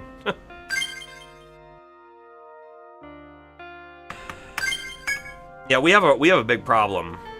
We have a big problem. I don't remember what the room looked like. It was probably kind of small, but the big problem we have is, how do we deal with that AoE hit? And I don't know. At this moment, I don't know. We had mentioned before, more than once, right, of what happens when we finally get to a spot, if it's possible. We get to a spot in the game where it says, ha ha ha, your current party setup won't work anymore. You need to build your party differently in order to live. I don't know if that's true yet. What do we know, though, right? We know that Cerulean is not going to be very effective in this battle. So what do we do about that? Do we swap Cerulean for another character and level a whole new character up? Granted, if we brought one of our brand new characters here to this floor right now, they would level super fast. As long as they didn't die, which They probably wouldn't. As long as they didn't die, they would level up super fast. We probably wouldn't get them quite to 30 before we tried again, but it's an option. Nobody has a party-wide shield mechanic, no. And that's my fault, really. So let's take a quick look, right? So Astro has Shelter. It's level 5. This is a defense up song for the whole team, so that's great. So everyone does get 5 levels of defense. Fantastic. Palmer has moves that we don't have unlocked that maybe would change the battle here. So had we built Palmer instead to go into Shield Mastery, we could have made, we could have put points in Front Guard and Rear Guard.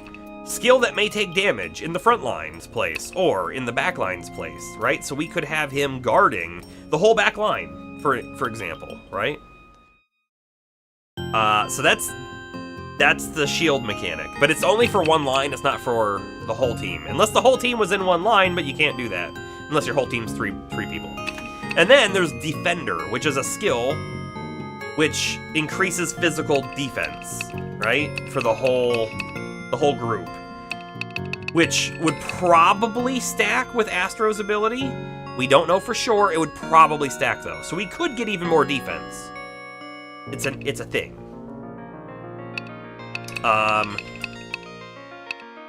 If we want to talk though about swapping Cerulean, I'm not sold on that, by the way. But if we want to talk about swapping Cerulean, we can swap Cerulean to another alchemist, one that specializes in ice or volt. But we don't know what elements he is weak to, ice or volt. We have no idea. We could go in and beat our head against it again and put in instead and basically say we're going to lose this fight. Immediately use Astro to put shock on Violet and see if Violet does a ton of damage with shock. That would let us know that it's weak to shock. And if it's not, we could probably assume it's weak to ice. Probably. It might not be weak to any elements though, and then that could be a waste of building up an alchemist. Well, not really. We'd probably use them elsewhere, but it would be a waste for this fight. We could also build up an alchemist who focuses entirely on toxins, which honestly could be amazing. And by the way, this does say damage and success rate goes up. So every turn, if it took 50 damage, just because it had poison on it, that could be awesome. Who knows about 50? That's a random number. We could, instead of building another alchemist, we could go back and build, what are they called? Devil Hunter? Demon Hunter? The one with the whip. Because the whip character has binding mechanics, I think, right? We could make it so that they can't use their hands or their feet or speak, meaning they can't cast spells. I don't know what the feet one does, or the hands is they can't attack. However, we've seen it's not a guarantee. When your hands are bound, you might be able to attack. You might not.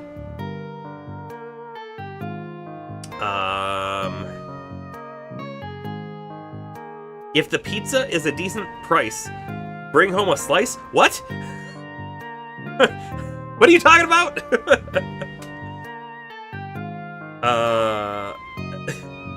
Dark Ranger, what?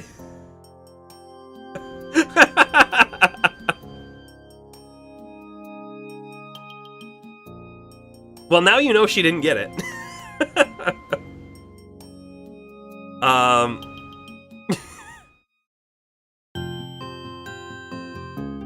Now James wants pepperoni. Me too. Yeah, me too. Or the other option, I guess, is we bring in a ranger, but I don't know that the ranger has any abilities that would help out here either, other than just doing damage and not being... The ranger should have more survivability than an alchemist, and shouldn't have the elemental down. Michael, hello! How do you like our current strategizing for how can we possibly tackle this fight? I mean, the other answer is maybe we just have to get 2 to 5 more levels. You know, that's an option too.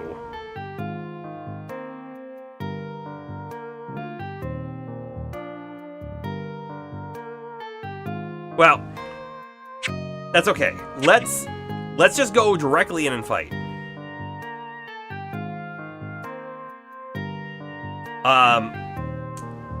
Yeah, Michael, I think you were here before, right? If you want new games, you'll suggest them. I have so many games on the backlog, I don't really need a lot of other suggestions. I have so many games to play.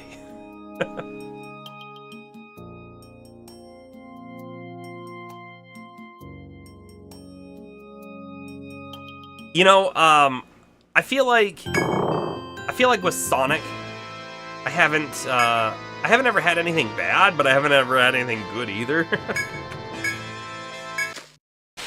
In we go. The lobby's closed. They were out of Sprite. Getting your order and food took forever. All signs of short staffing and poor management. That's fantastic. Just fantastic.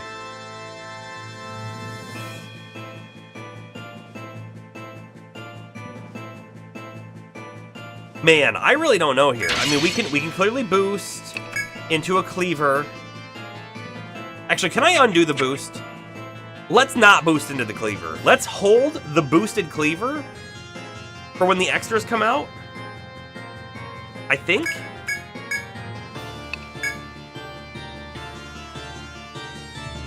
On its first turn last time, it summoned enemies, so provoking on the first turn didn't do anything. We're gonna boost attack.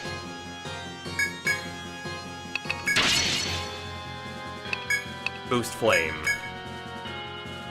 Merc, it really doesn't. I'm gonna boost attack, I guess, but it doesn't matter. I don't know if, honestly, I have no idea if boost helps with cures, but it's not worth it. And then we're also gonna do bravery immediately, because he's not gonna hit us this first turn.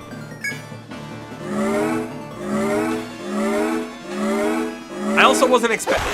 I don't know why. In my head, I was thinking turn 2 they would show up and then we'd attack them.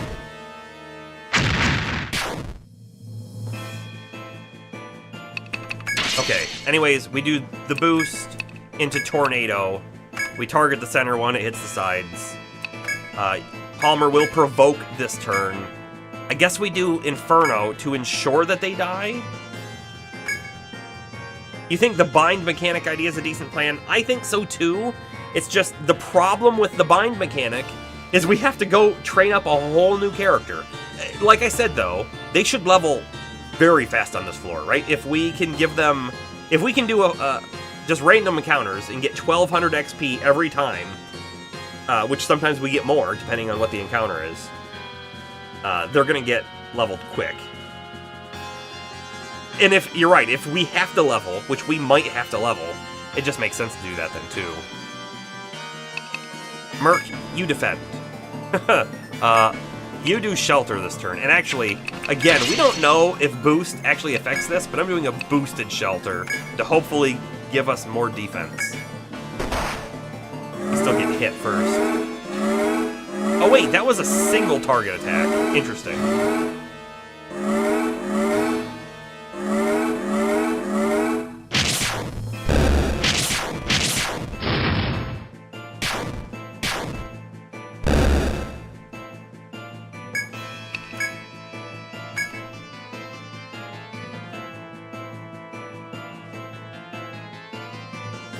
See, I don't even know. Like, is it worth me doing the parry?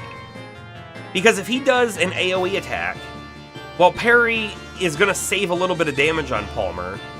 It didn't save the whole party from damage, right? Honestly, I'm kind of thinking Palmer should just attack. We need to do as much damage as we can.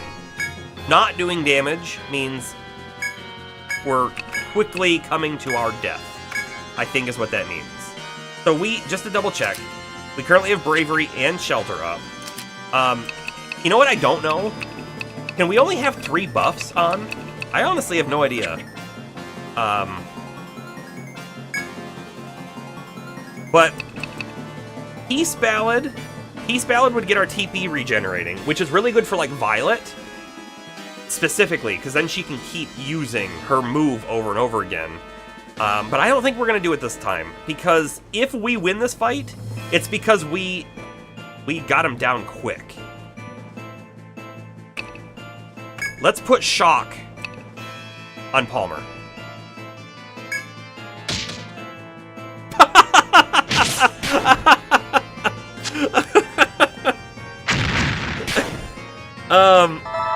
I didn't see what it said, but it said Palmer was instantly killed, which makes me think it was legitimately a one-hit kill move. Just stupid. How much did the flame do? Is it even worth me to keep using flame? I guess I really want to put shock on someone, because I feel like we need to know. Does shock actually give a lot more damage? Flame does 53. It's really not a lot.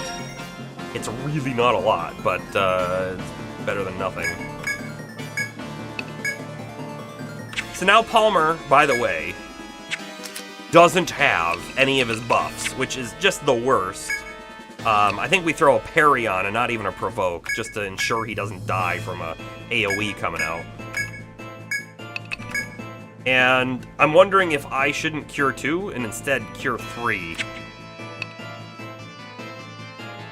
You know? 18. It's gonna guarantee he's at full life. Palmer parries. It hits everyone. Palmer doesn't die! Wonderful! Merc almost dies. Astro does die. We still don't have any clue on shock. Wonderful. Did that cure 3 say 10,000 or 1,050 HP regen? Because that's a little insane, if so.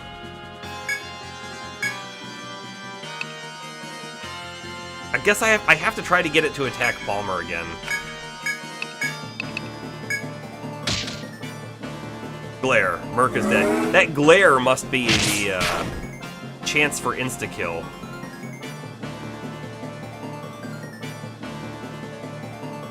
Palmer was killed instantly was what it said. It must have said it used glare and then was killed instantly. It's just it went by so fast we didn't really see it. I think I have it turned up to go fast, just so that all the normal random encounters aren't taking forever. Well, this time we haven't lost yet, and we've gotten them down 50% life, a little bit more, honestly. Not a lot more, but a little bit more. That's not what I want to see. I want to see. He does have provoke up, so I guess we parry. We did see that we had Palmer live quite a few turns after the rest of the team died by parrying. If we can get this thing to only attack Palmer and we parry every hit, Violet could theoretically still win. Except when this happens, right? The summoning allies really screws things up a little bit. Because, yeah, he's gonna get his Shell Guard back up. That Shell Guard move, by the way, it says defense increased. But in my head, I have Final Fantasy Shell. The Final Fantasy Shell is only for magic. And I'm kind of wondering if maybe that Shell Guard was just making Cerulean do less damage. Because I kind of felt like Violet wasn't doing a whole lot of less damage, if that makes sense. What I do know is these things also cure, so we have to get rid of them. We have to get rid of them. You're just going to keep parrying Palmer. You're going to parry until he needs to provoke again.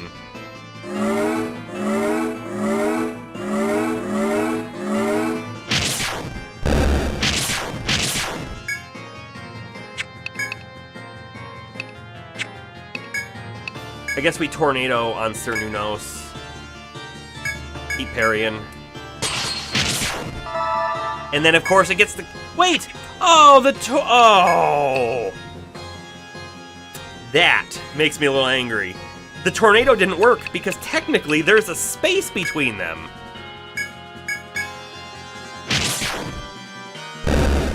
Oh, garbage. We have to save the TP for the next tornado. I have to save it. Your provoke's gone, so we better re-up that.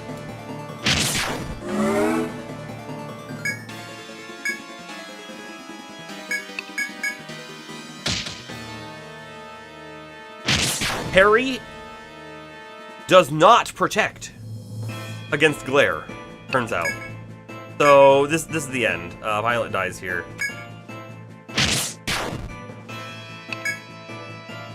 I'm not even going to attack the sides. It doesn't matter.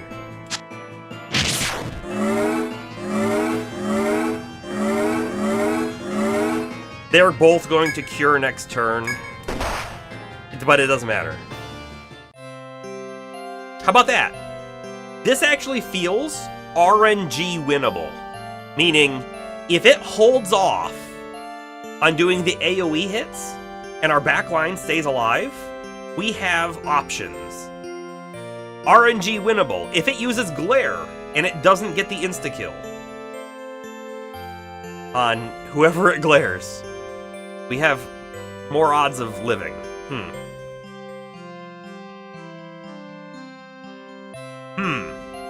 It also feels like strategy winnable, right? I think if we swap, like we were saying, if we swapped Sterling out for the Demon Hunter character,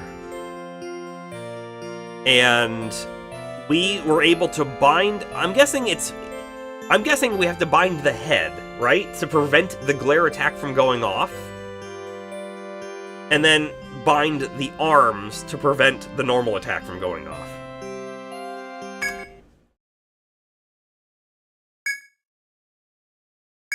The real question is, should we do that? Or should we beat our head against it a little bit more?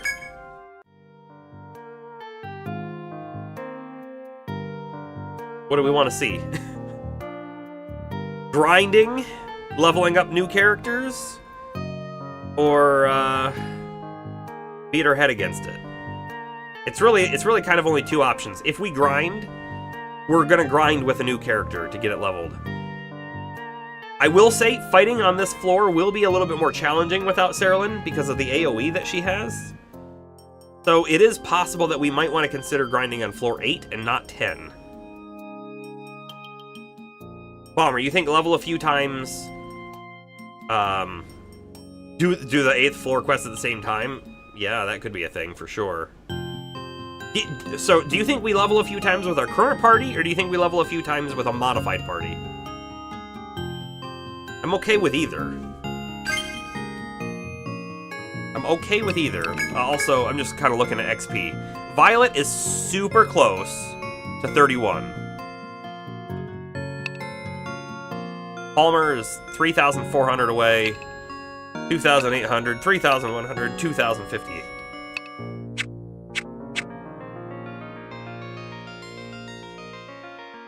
With the whip character. I think they're Demon Hunter or something. Okay. I feel like that's an alright plan. Let's do that. Let's, Ariadne thread out of here. Hold on, I also want to check. The heal was here. Okay, so we have a heal as well. Okay. So what I'm trying to say is, if we wanted to grind on this floor, we could grind in this room and have free heals. And not have to worry too much about our TP. We could just spam everything every turn. But I don't disagree that trying a new strategy is not maybe the better option. Alright, report our results. We have the lucky coin. Get these out of the way. Obtained 800 N. Welcome back, kids. This coin is pretty important to them, so I know they'll be relieved to hear you found it. I'll make sure they get it back.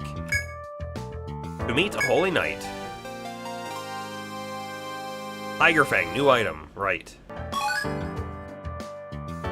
Bravant 2. Welcome back. Goodness, you've become a strong protector. Well, let's go see the boy. I thought we were actually going to go see the boy. The boy seemed pretty happy.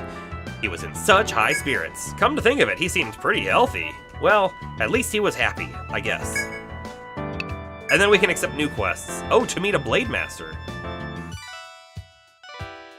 Permanently ill boy of Etria wished to see the skill of a foreign-trained Ronin before he expires. We don't even have the option to make a Ronin, so let's not take that quest. This is the level 8, or the floor 8, spend 5 days quest. Fossil Charm. We're going to take this one right now because we have fossils on us. Carmonite. No idea how to get that yet. It is possible if we took this quest, they would tell us you have to do this to get the Carmonite. Beautiful Etrian woman longs to adorn her marble white throat with a gorgeous gold choker. Quest accepted.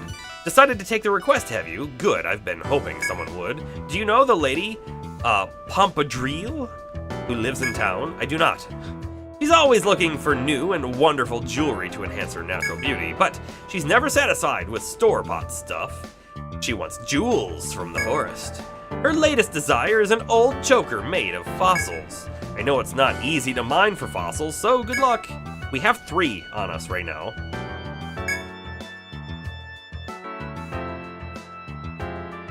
Hey Darth, how you doing? Remind you, the Endless Maze has ways for you to get back to where you were initially if you decide to leave. Not really. So I can't get back to where I just was, not easily. We gotta run around a lot. I can get to the jungle, which is the second stratum. We can easily get back there. And this boss that we're going to grind a little bit to fight again, once we get past that boss, I imagine the next floor is the start of the 3rd stratum, which we'll have a quick teleport to as well. I'm not taking this.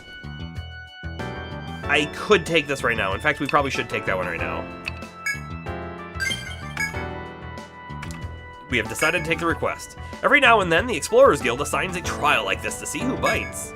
It'll be rough, but it's also a good chance to test your skills. The challenge will begin at daybreak. Best of luck, kids. Okay, we leave. And then I open up our book, because I want to take a look at this. So this one, we need an old choker. I don't even know if we can make that. The Explorer Guild, it just says spend 5 days. It said it begins at daybreak. Hopefully that means, like, not this next coming daybreak. But I guess we're gonna make our way there anyways, so maybe we're fine. Let's go to Shilika. Can we buy an old choker? Is it accessory? We can! It's just really expensive for the quest? I guess we buy, I mean, it's a quest, we have to do it, right? It's got the luck on it as well. Oh, I don't want to equip it, I just want to buy it. Yeah, 2,000, sure. Do not equip it. So, I guess we did not need to hold on to our fossils, which is fine. Tiger Fang is new for 45.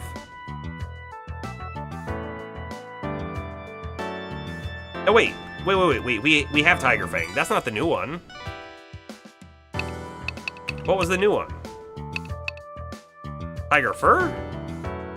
Tiger Fur is new. 40, okay. Good. New item. Pretty sure everything else we've had. 4,000, good. Got our money back.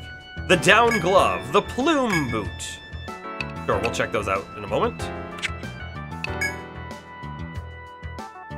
You think if we make it there at noon, we have to wait until the next day to start the day count? It's very possible. Very possible. I want to double check in here again. Violet's already using the rapier and so is Palmer. Okay. We could, if we could figure out how to get a sharp horn, we could drastically upgrade our attack. I mean, look at that. 86 attack up to 103, and it apparently has defense on it, and it apparently has vitality on it, and it apparently has strength on it. That's an amazing weapon that I don't think we're going to be able to get. I have a feeling Sharp Horn is a drop off of Cernunnos. Think about it. The weapon is called Viking, and it's a Celtic deity, which I know the Celts weren't necessarily the Vikings, but it's maybe around the same time period, I think. I don't know. In my head, it made sense. The down glove is just defense 2. The plume boot defense 2, agility 3. Like, the plume boot's not terrible. I will quickly remove camera so you can see what I'm talking about. Cerulean's currently wearing leaf boot. We could swap it for plume boot. That's just a straight upgrade. You have named the Dark Hunter already. That's great. Thank you for using channel points. So that's probably a good buy for Cerulean. So let's just do that now so we don't forget. It's $350. It's cheap enough. Who else? Who else? He was also wearing leaf boot. So I guess it's a Merc upgrade as well. Okay. Okay.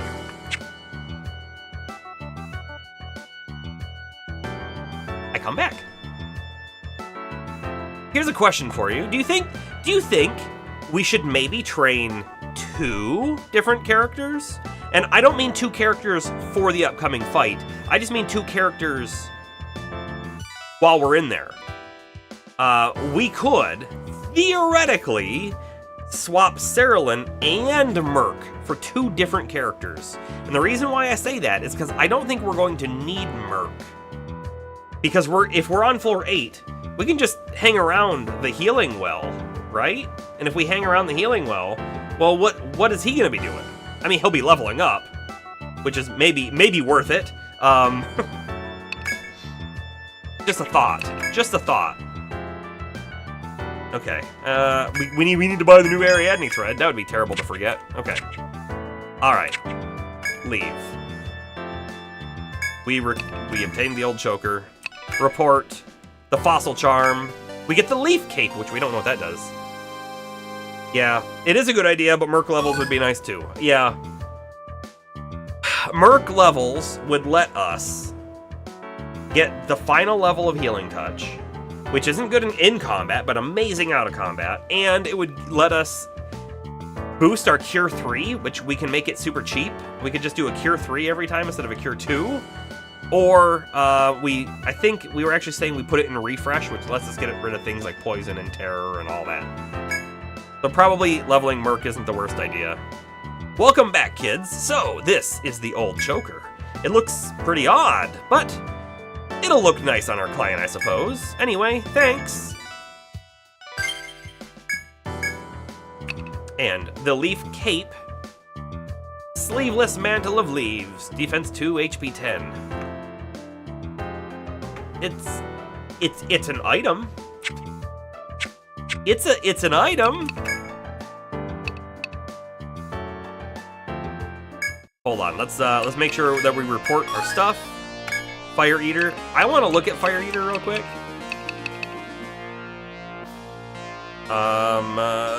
It has no items. By the way, this was a quest monster, and you know what? This I think was a quest monster as well. Kind of interesting. I wonder if we can never find them again, and that's why they don't give them drops, because they'll never show up again.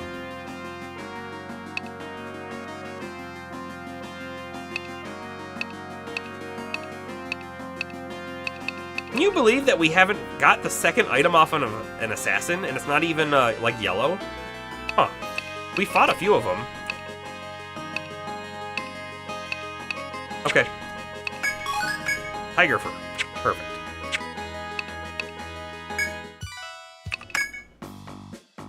And just to double check, if we look at all of our characters, I just want to, sure, change equipment. We have a survivalist. We have another Landsknecht. We have another medic. We have another survivalist. And then we have another alchemist. So those are all the queued up ones we had. So if we were going to bring another character into the dungeon, I would say a different elemental alchemist would be great. Ice, maybe. Or a survivalist would be great as well. But, I think the Dark Hunter is probably the way to go. I mean, other than that, I still have no idea what the Ronin and Hexer do. Pinpoint lashes of their whip can weaken opponents. Use their skills wisely to turn the tide of battle. Okay, so the name that you want is Milim. Now, is Milim male or female? And which picture? You've spent the channel points, you get to pick the picture. We get this one. And by the way, if you see the pictures and then you want to change the name, that's fine too. We have this one.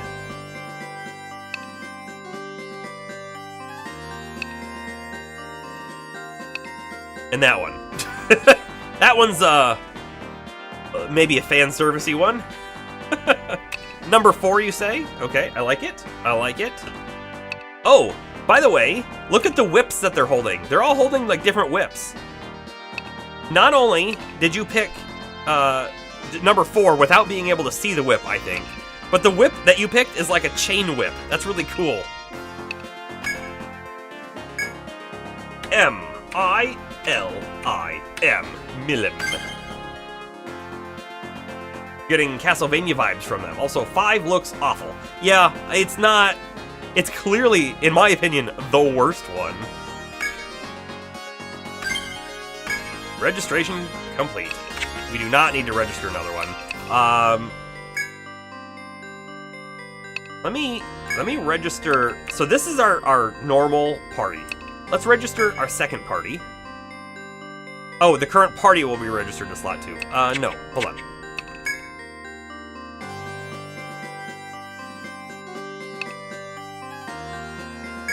So it said that they're best off in the front. It did say that.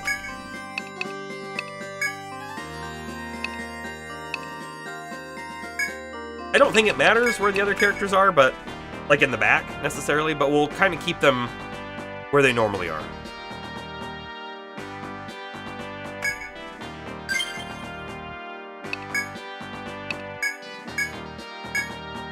It feels really weird to leave without Therilyn. It also feels really weird to see the 3 boxes on top and not the bottom. Okay.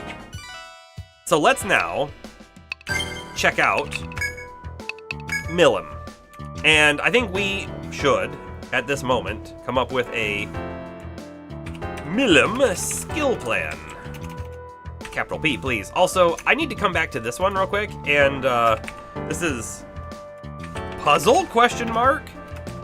Flower patterns on floor 3 secret area.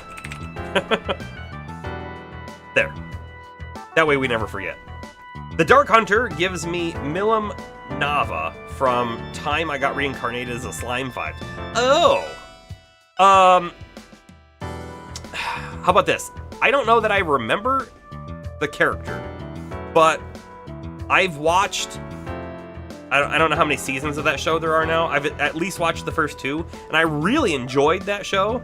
For whatever reason, I just haven't... I'm not caught up on it, though. I'm behind. Speaking of anime, I was watching Black Clover when it was releasing. So I was watching it every week when it was coming out, and I really, really liked the beginning of Black Clover. I made it to the middle point, maybe a little bit further than middle point, and I ended up dropping off, but I've recently picked it back up again. And those middle sort of episodes were a little bit of a slog to get through, but now that I've gotten through them, I'm at the end of it. I haven't finished. I don't know, 10 episodes left, maybe, around there.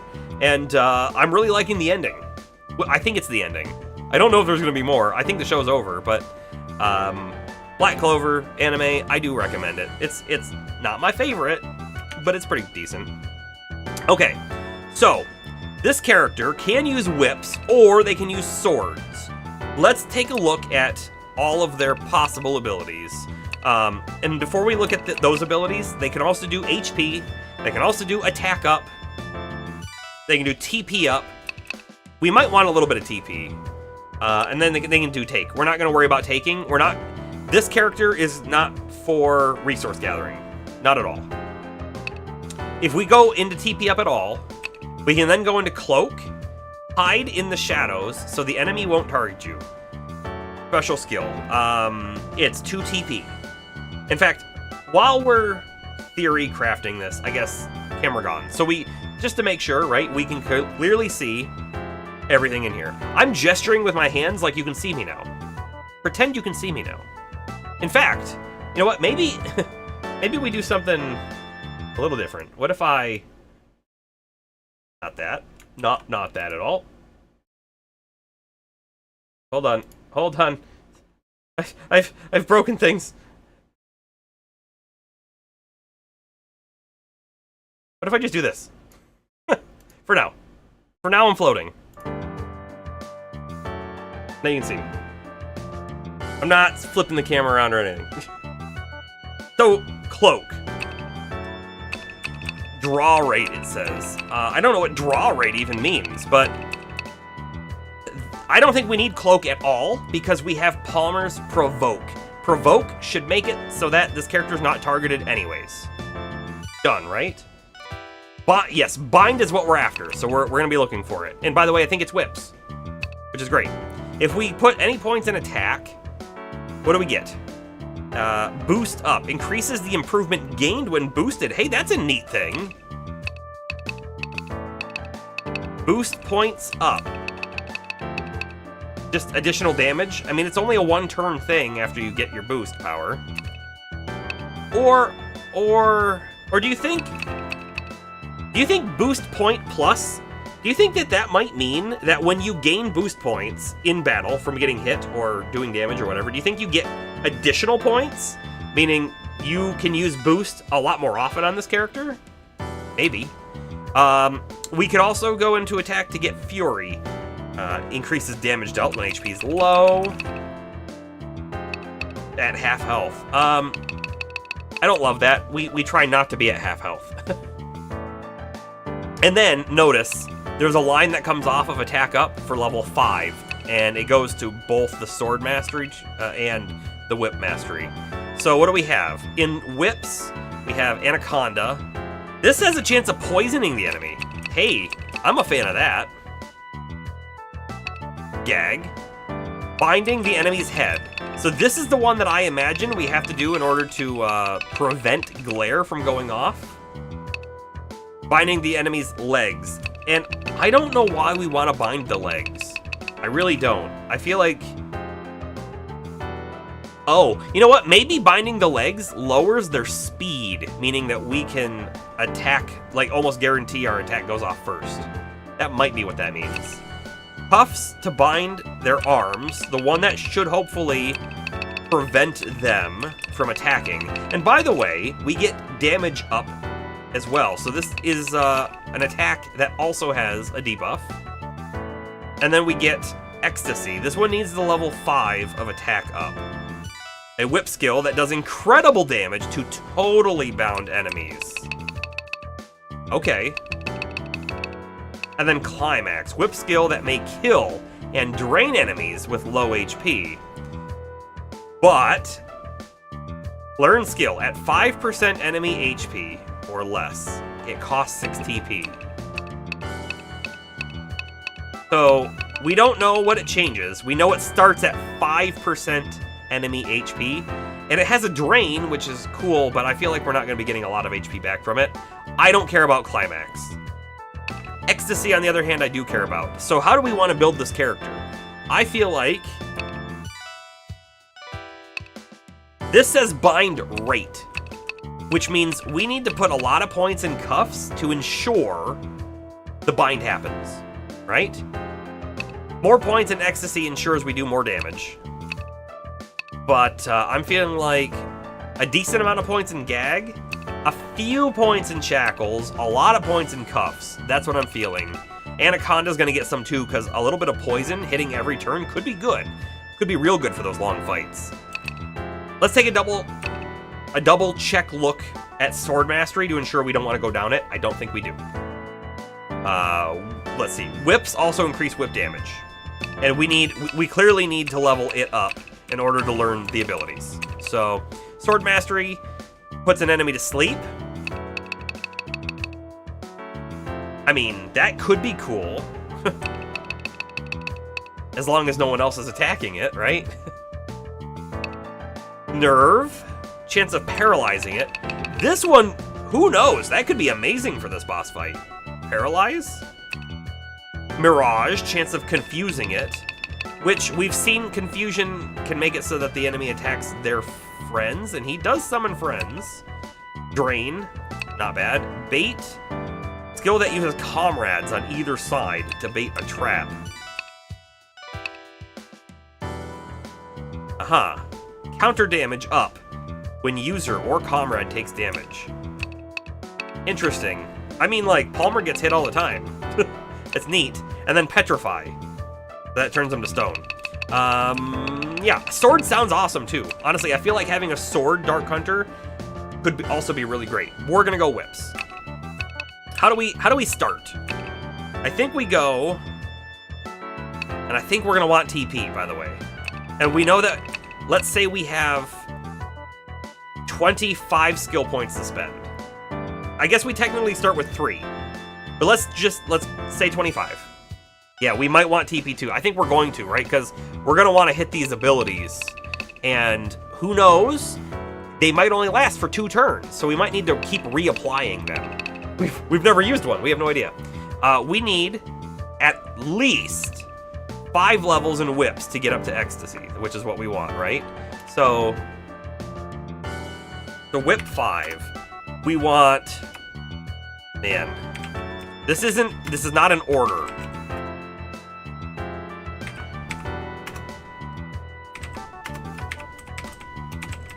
And then we need attack. We already know we need attack 5. And then TP up. So I'm feeling like we've already spent 10 points on whip and attack. So if we do...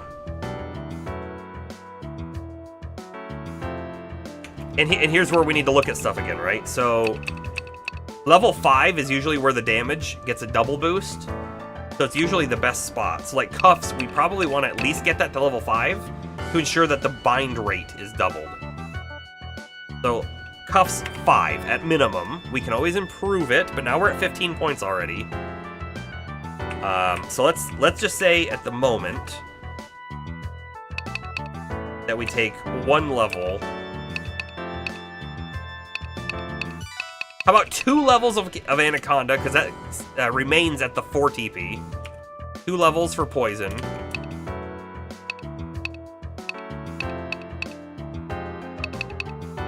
Let's say 2 levels of gag and probably 2 levels of shackles to start us off with. 2 and 2. Ecstasy would be amazing if we could also get that up to 5. I don't think we have the points for it though. So we're at 5, 10, 15, 20, 22, 24, 26, and that's nothing into TP yet.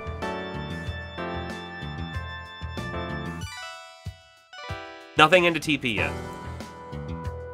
That is if we try to get ecstasy all the way up to 5. If instead we say no, we can drop ecstasy down.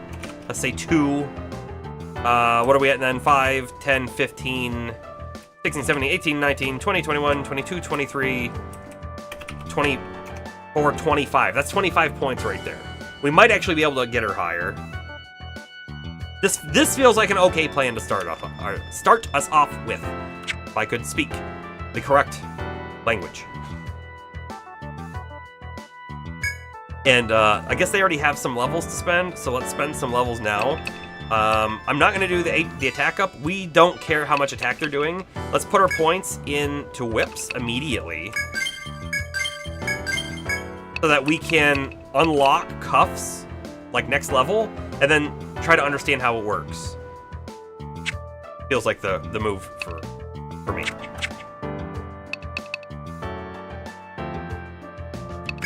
Now we also need to gear them up. Whip. Toxic Barb, we don't have that. That's okay though. We have... Okay, sorry. I wanted to look to see if they had specials on them. So this is just attack, attack, attack. No idea. 3 more thorns. Attack, attack, and this one's attack and strength, interestingly enough. So they don't get extras. We will buy Edge Whip. Actually, hold on. What do we have in storage? Anything?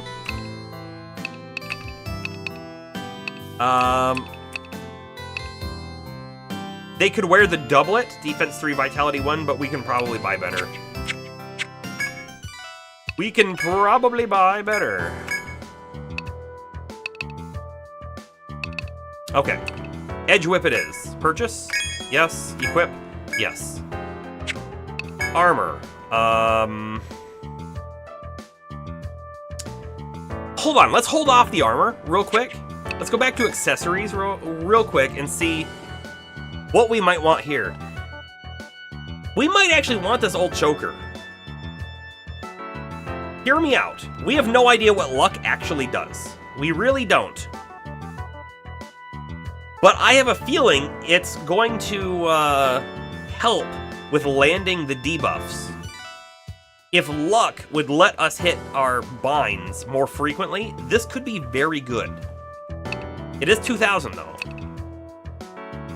Can't use that one. Could use a Tusk Charm, defense and vitality. Just defense. Defense and HP.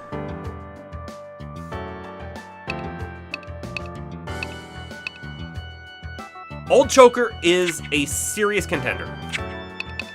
Serious contender. Leaf Cape, defense 2, HP 10. Let's throw that on for now. And let me throw the Leaf Boot on as well. But I think we're going to swap those. You think you think it probably increases effect success rate, which is what I think too. So I think it might be worth it. We're just going to double check, right? Because we have some other options too. So if we look in here, they can wear the old jacket. Let me go to them. They can wear the old jacket, and currently they only have defense 1, the Tweed. Defense 8, TP 8. More TP on this character is good too. So let's not rule it out. They cannot wear it. So hold on. By the way, they're pointing the wrong way. They're the D that's down there. So if the D is lit up, they can wear it. The wing coat's defense 6. Defense 12, HP 9. I'm surprised that they can wear Iron Plate. They are a frontliner, so like HP's not going to be a bad thing to have, and more defense is not bad either.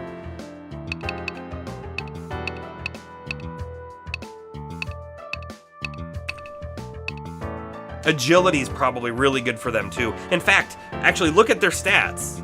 Their stats, well, I guess they have the Leaf Boot on and probably the Leaf Cape. I was gonna say their agility's really high already. They might be an agility character, I'm really not sure.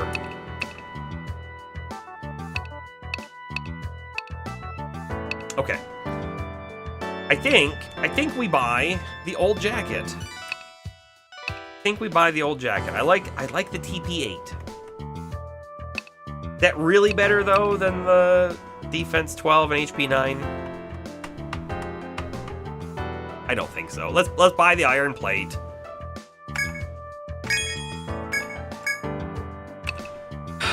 They can't use a shield.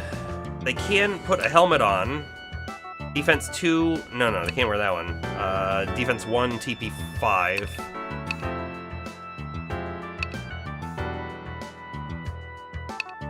They could wear the Bear Glove, defense, strength, and technique.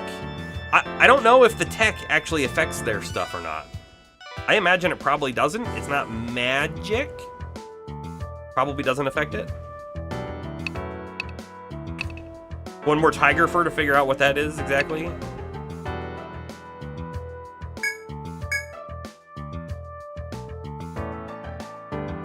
They're a melee attacker. I mean, strength isn't terrible either. Maybe we swap the Leaf Boot for the Bear Glove. Defense 3, strength 2, tech 1. Maybe. Other boots. Plume boot, right? They can't wear that. Never mind. Need a lot more tiger fur for the chain boot. Hide boot. Leaf boot. The hide boot is a minor upgrade. Minor. Whereas, again, maybe we swap it for a glove. Unless, of course, we purchase this old choker. Hold on, wait. This is what I wanted to do. I wanted to look at, what is the Leaf Cape doing for us again? Can I do this? Of course not. Of course not! I want to see what the Leaf Cape is doing. It's defense 2, HP 10. So it's pretty good.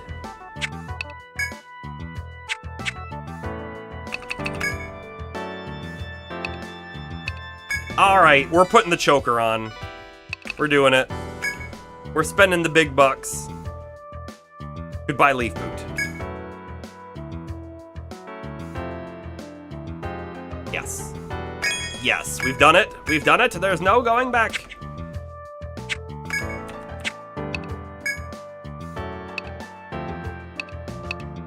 I'm gonna sell both of these Leaf Boots. They are cheap enough now that I don't worry about them. Okay. I think we're good to go. Millam's in a little bit of danger because she's front line, so she could be attacked at any moment. We'll see how it goes. Merc can revive if needed. We still have Merc. Go do this. I mean, we're full HP. We're full everything except for Millam right now. Is there an in-game glossary? We could look. So hold on, if I come into here, I'm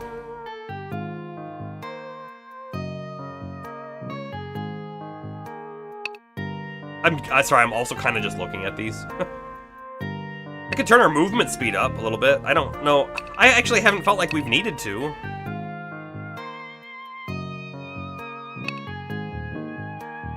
That's not gonna help either. And this isn't gonna help either. Other. If it was gonna be anywhere, it was gonna be under other. We could also look at the book. Not the book.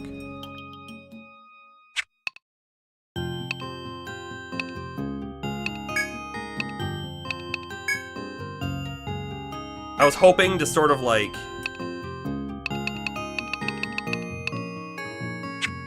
be able to highlight the stats, but I'm not seeing them there either.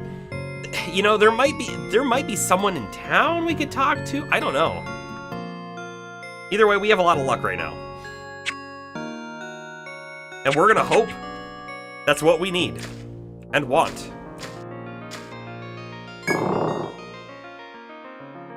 And okay. Sorry. I was gonna say, we did grab that quest for floor 8, right? We did.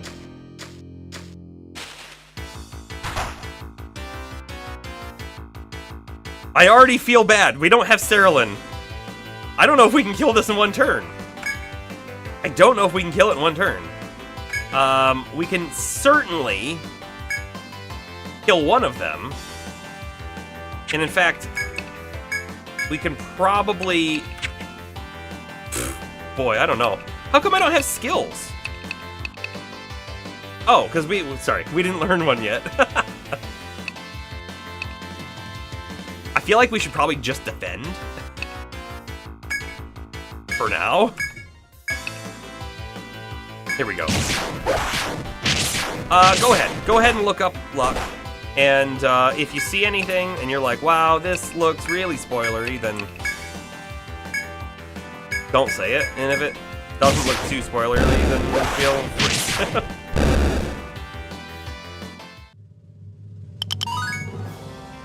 Alright. Level 3 from the first fight. This is what I was saying. They're gonna level fast. They're gonna level real fast. Alright. We're gonna put one more point in the whip, and then we're gonna stop there. We're gonna put 1 point in the cuff to see if we can understand how it works.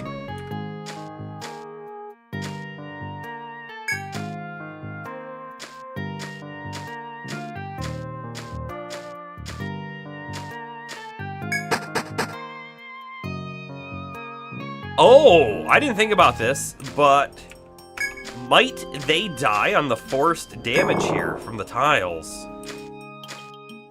How much HP? 33? 31? Oh, no, they're fine.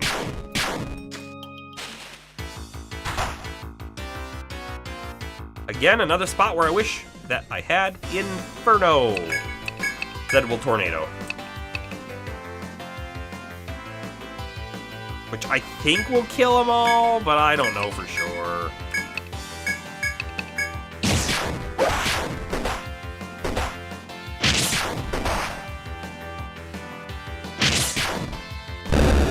Sad day. Sad day. Millum has already died. Uh-huh.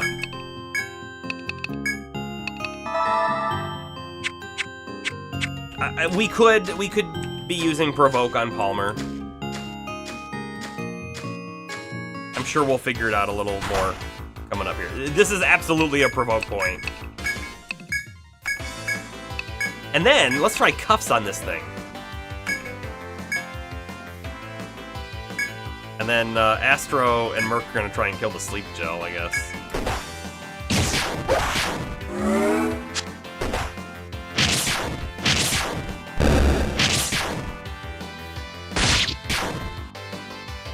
I don't think it... No, it didn't go off.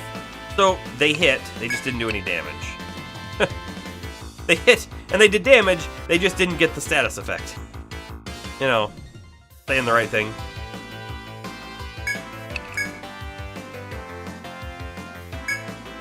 How much HP does that thing have? 106? Let's just have you attack this thing with Palmer, and hopefully that kills it. Oh! I guess with Violet. Violet was the one attacking it. Violet levels and Millum levels as well, up to 5. Violet. I think we're just going Sword, right? Although, I mean, maybe we should, like, put some points in HP. You know? Maybe we should put some points in HP.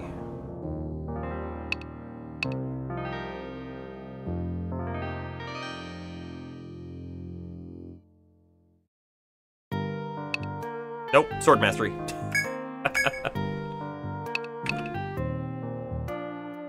Okay, so with our additional 2 points, how about we put them in Gag and Shackles? Now we have all of the binds.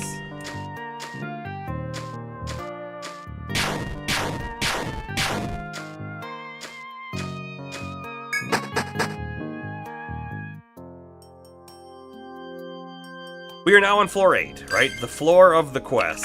Let's just look at it again real quick. Explorers Guild Trial. Spend 5 days within B8F. B8F. It's in the game. We are now at B8F, so we just gotta walk around a lot.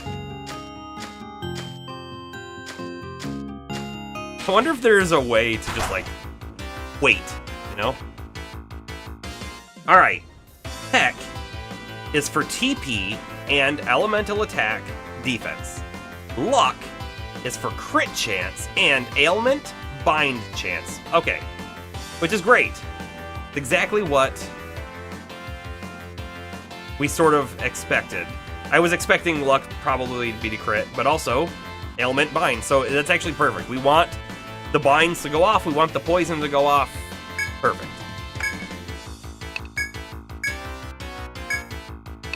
I'm gonna try doing a gag on this Petaloid to see if maybe that prevents it from using its sleep attack.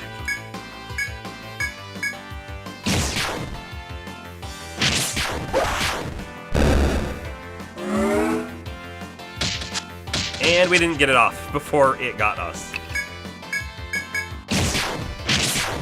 Not a huge deal, I don't think. Astro, you're gonna kill it! Yeah, go round and round. Could make a map route that goes in a small circle. Oh! You're right. You're right, and we could just have it auto. The worry is that as soon as the fight's over, it'll just keep going. And we might need to stop to heal and stuff. So I don't know. Let's keep that in mind, because we'll probably want to do that. I don't know if I'm ready for that just yet. I was actually looking all the way over here, going, oh, there's a few extra little spots we didn't fully explore there, but I can't get there without leaving, so I don't think that's gonna work. We could come over here and check these 2 spots, but I think they're just dead ends, and there's definitely an assassin here. Definitely an assassin here. We could go try to fight the assassin with Millum and get a lot of XP from it, maybe. Right? I don't think we have a chance of losing without Cerulean. At least I hope not. It's just, will Milim even be able to survive is maybe the bigger question. Oh, it's not there. It either hasn't respawned or it's not going to. One or the other. It's okay. This is the best time to actually finish mapping, right? Double check some walls for secrets and all that.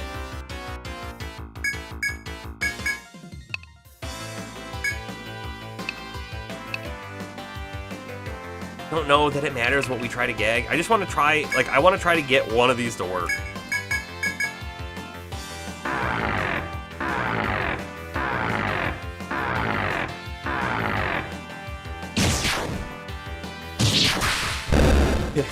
You know, there's a really decent sized chance, I think, that this plan isn't going to work.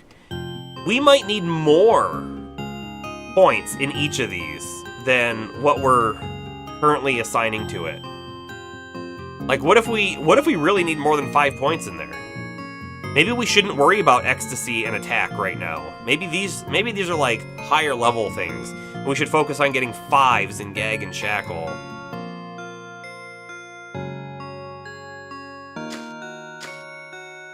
It all comes down to how often it actually works. And we really don't have a clue on that. There's an inspect point here.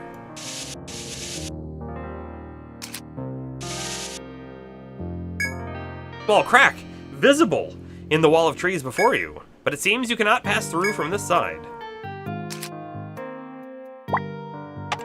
Well, how about that? I could have swore we checked this spot from the other side. Well, I know what we're gonna go unlock. It makes the trip down to floor 10 just ever so quicker.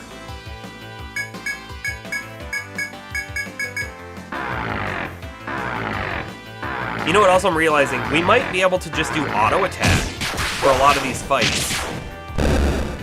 Because we don't have to worry about selecting a spell on Cerulean. Ooh. Ooh. I just thought of one other thing for Milim. One other thing is, the way that I'm pretty sure these TP and attack ups and everything is they affect the amount you gain on level up. Meaning, the sooner you level these up, the better you are. So maybe we should be putting some points in these now. Maybe.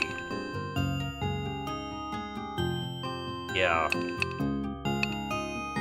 Yeah, you know what? We're gonna need to do more damage on this character anyways, right? We need to do the damage. Let's plan to still get ecstasy.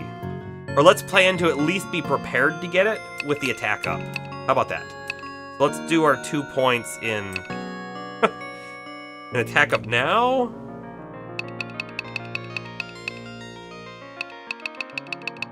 I guess.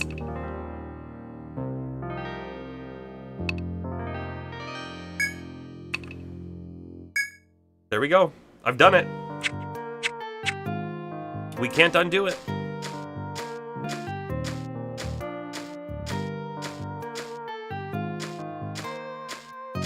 Well, geez, if we were gonna make a loop, the spot to make the loop is probably like right here. Just loop that spot right there over and over and over again. Because it's actually a loop.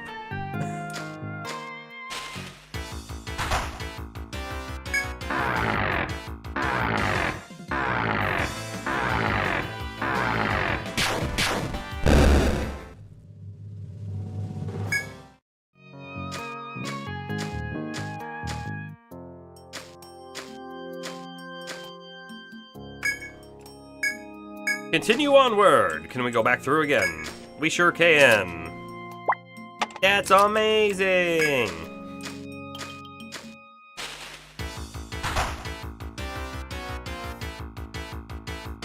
This could be a little trickier, right? We were taking care of the spiders entirely from Inferno before. How much HP? 122. Palmer has to provoke, I think. And then we'll just have everyone else attack the middle dude. Perfect.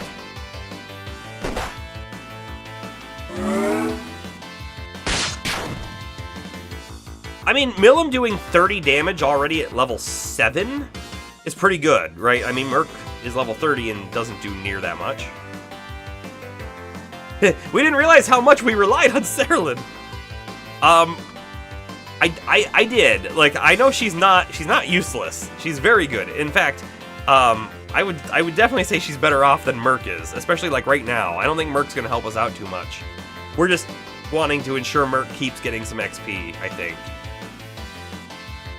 Another thought, what if we didn't bring Merc with us at all? What if we did this grinding session with just a few of the characters? Because that would ensure more XP is going to Milim. How much HP? 88?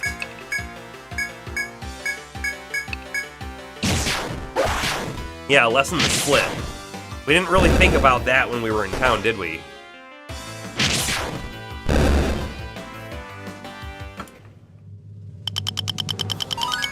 Yeah, there we go. There's some XP coming in. I'm gonna throw one in TP up now. Try to get that building.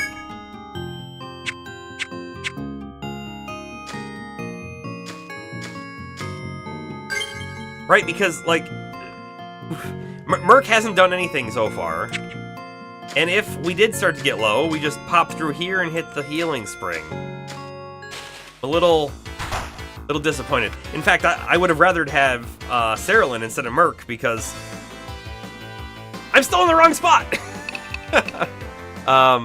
Because these things are going to take a lot longer to take down because these guys are weak to fire. I have to attack this and hope that nothing attacks Milim, basically. We got to make sure that thing dies. Perfect. Sure, whatever, just auto attack.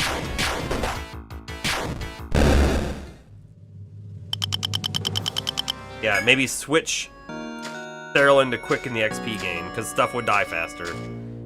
And we don't have to worry about blowing all of her TP on Inferno, because, well, we can just go heal it all back. No problem, right?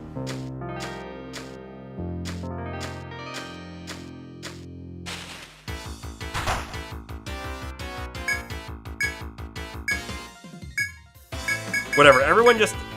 Hold on, actually... No, let's try this again. We'll see what happens. That one's definitely gonna die. We bound it. It went to use Sleep Pollen, but it was bound. Ooh. Ooh, that feels cool. Alright, auto attack to finish it off, I guess. Are we gonna get super used to having binds in a very short period of time and then have to figure out how we rebuild our party?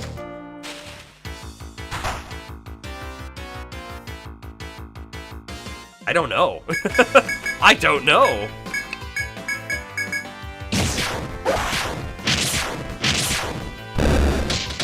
Ah, Milim didn't get to go first that time.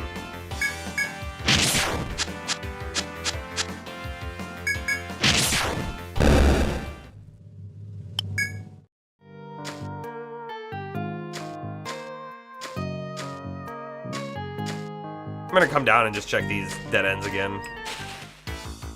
Because... again, everyone's still gonna attack this thing.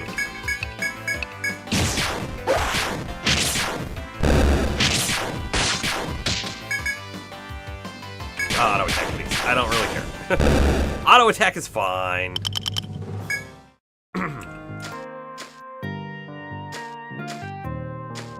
Is this the only time that we've really just grinded? I think it might be so far.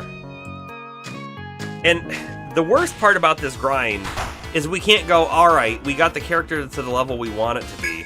The worst part about the grind is we have to stay here until we finish the quest.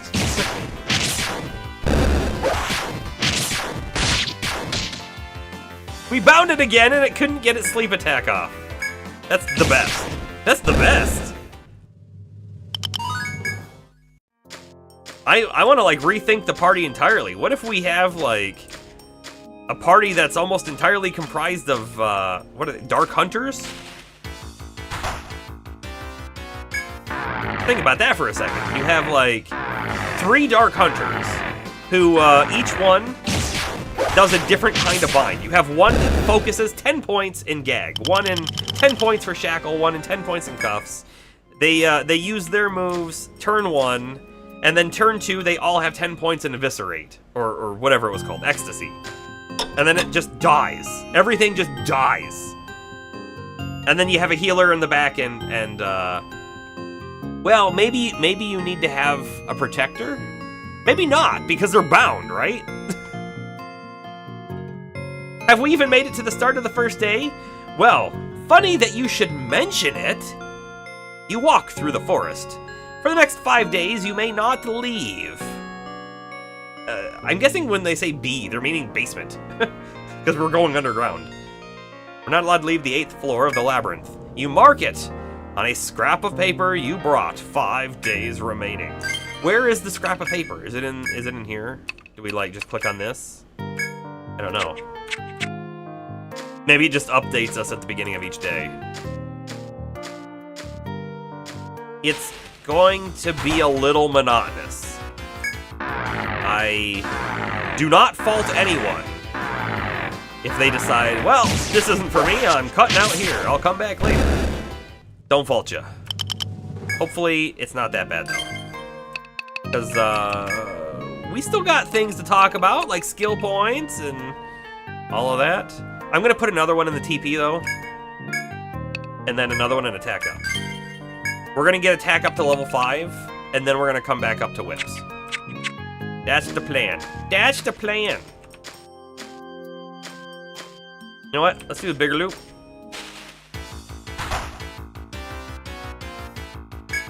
I saw something right there. I don't know if anyone else saw it, but we were at green, and then I turned around, and I'm pretty sure it went directly to red.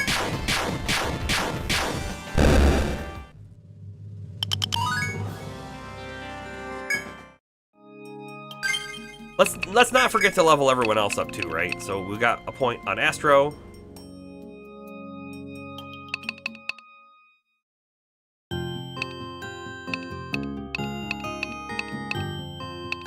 The Erasure Song, it goes off sooner in battle, or you get it to level 3 and now it nulls 2 benefits. You get it to level 5 and it nulls 3. I think we're okay leaving it at level 1 for now. We haven't even tried Peace Ballad at level 5. Let's actually just hold off. I really want to try the Peace Ballad again.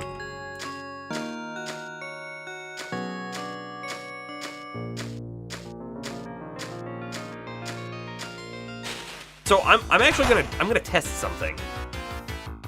And the thing that I want to test is spinning. If I spin without moving a step, will we get new encounters?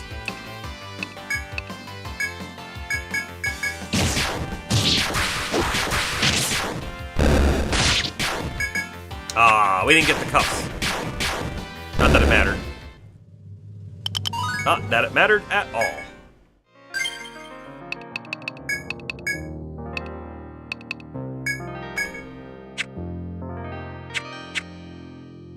So if I just stand here and spin in a circle, don't hurl, don't hurl. Okay, it didn't change from blue, it's still blue. Okay. If the Pokemon Safari Zone teaches anything, then yes. Yes. If it teaches us anything, indeed. Gag the sleep gel, everyone else kill this thing.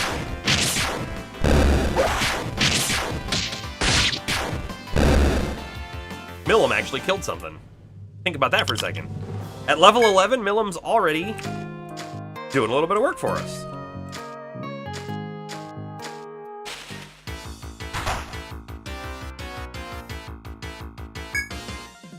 I'm just gonna throw it on auto attack. I don't think it's going to matter too much. We could maybe turn the auto attack speed up too in the menu. I think it's an option. We're less of a worry now as well if something were to target Millum. They're not just going to die. They have 88 HP now.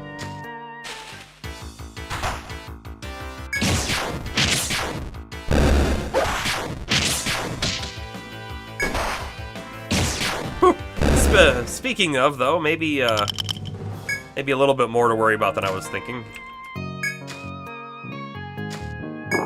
However, we're right next to the handy-dandy refreshing water.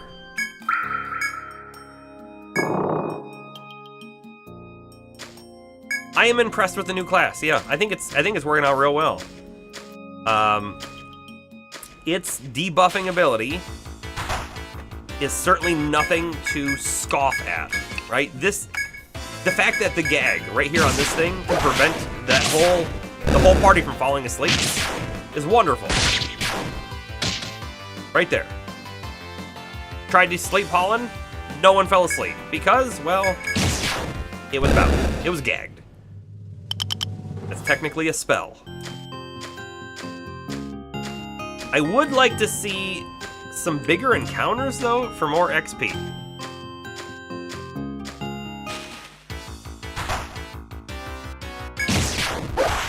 Not quite what I meant. Like, just bigger enemies. No, that's not what I meant.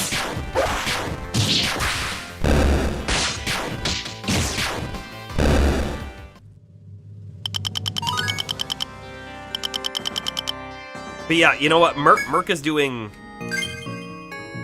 nothing for us. I'm a little disappointed we brought him instead of someone else. Or just didn't bring him at all, maybe is an option, but it is what it is. Alright, attack level 5, done. Fury now available, but also this is to shortly. Shortly.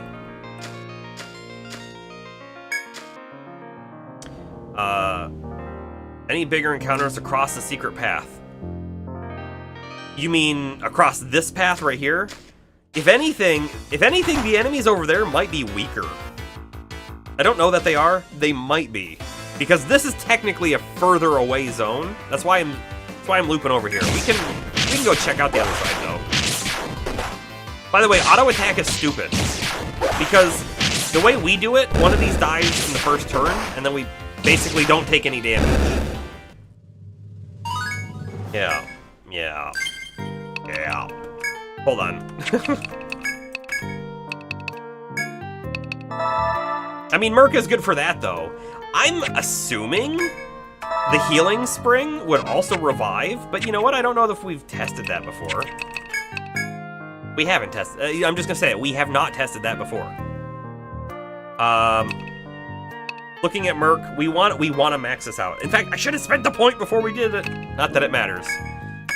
There, healing touch is 1 TP. That gives us incredible sustaining ability in the dungeon.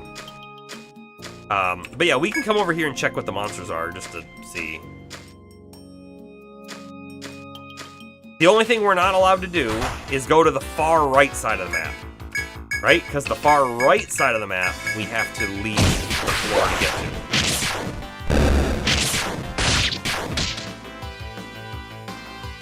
Love it. Love it when it's bound. Yeah, there's so many stairs on this floor. 1, 2, 3, 4, 5, 6, 7 that we're aware of.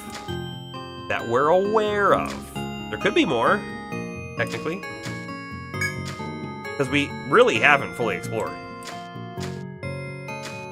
The tiny bit on the right that we cannot go to. Not without leaving the floor, which we won't do.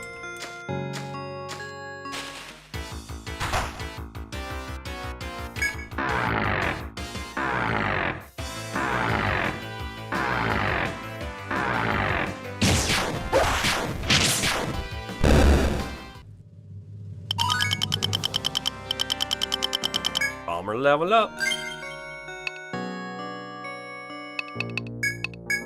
Palmer. The 1 point. We're getting it to level 5 Aegis for the activation rate of double up. And then we'll maybe start talking about something else again. I got 1 point on Astro that we decided we didn't know what we wanted to do with. Honestly,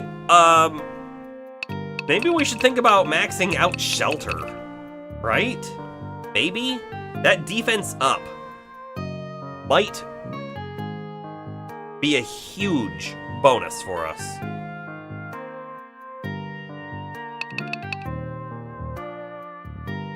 We could also build towards Divinity, but we'd have to get this as well. Nah, if we were gonna do Divinity, we'd almost need a new character. We'd almost need the new character. If we learned Stalker to decrease the enemy encounter rate, we would actually get less XP, but we'd complete the quest sooner, but I don't think we want to do that.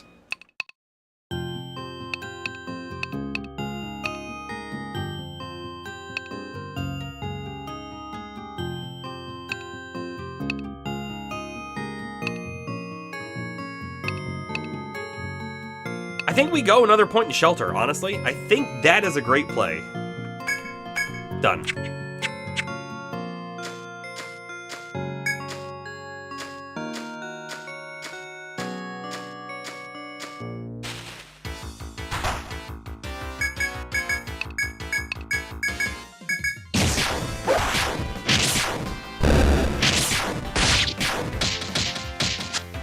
We didn't get the gag off this time. Can Merc kill it? Nope. Violet can, though. You know, I wonder if anyone ever builds their healer a little differently. Specifically, right? Healers have attack up. Increase physical damage.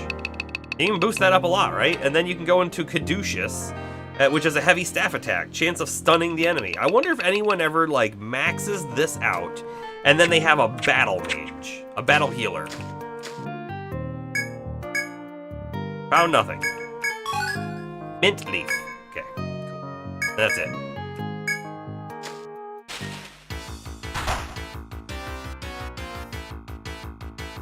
You wonder if that stacks with the Protector skill.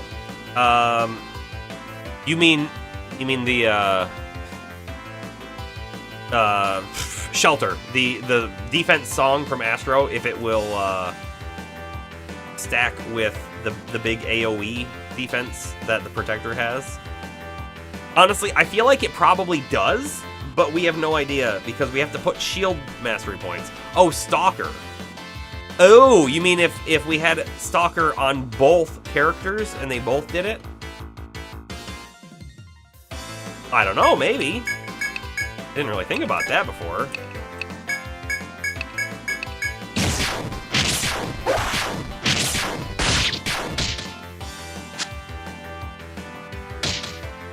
Oh!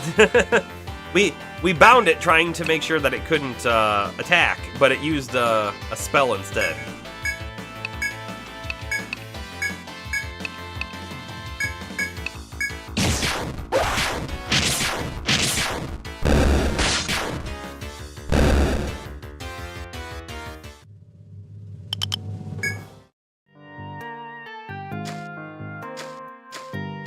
Millim's doing really good damage for being so many levels low. I wonder if that's going to be, like, really high damage later.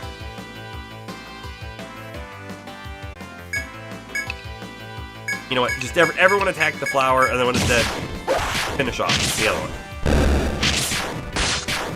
Perfect.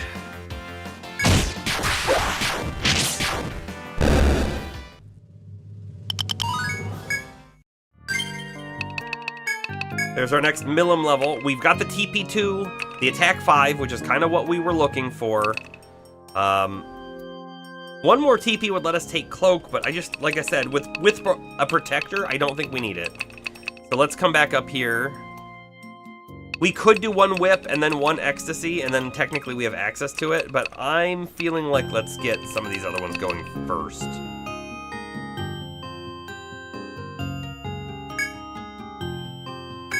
And the Poison one. I feel like the Poison one's great. I don't think we're spreading the character too thin. At least I hope not. We have no takes available, we just use them.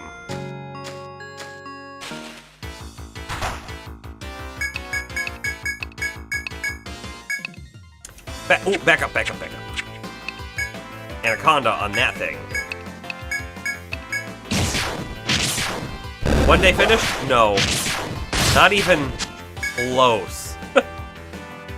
Hold on. Did we get it? We didn't get it.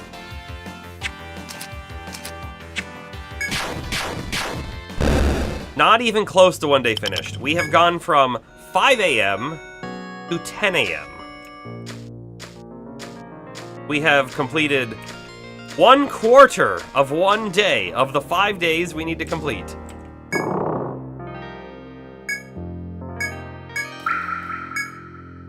Quest is dumb. It's not even noon, it's 10.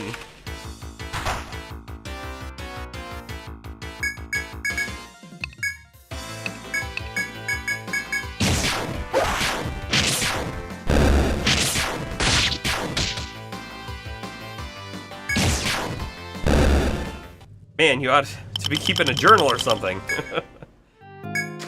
Maybe.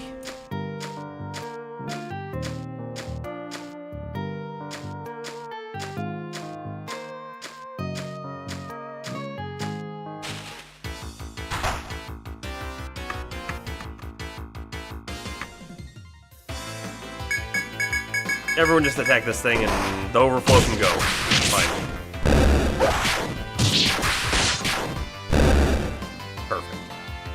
Perfect.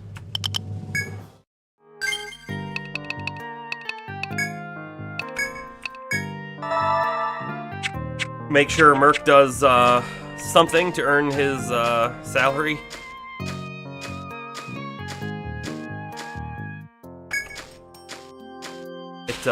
It feels bad. It feels bad that the character named after me, I feel, is worthless. Not worthless. Not really at all. In fact, super powerful. Because our staying power in the dungeon is so great, right? From those heals. But I just wish he did a little more damage. Like, so in combat, he, you know, wasn't super bad. Or that he had some kind of, like, AoE party buffs. Which he doesn't have either. Just healing. I'm gonna keep coming back here looking for the foe.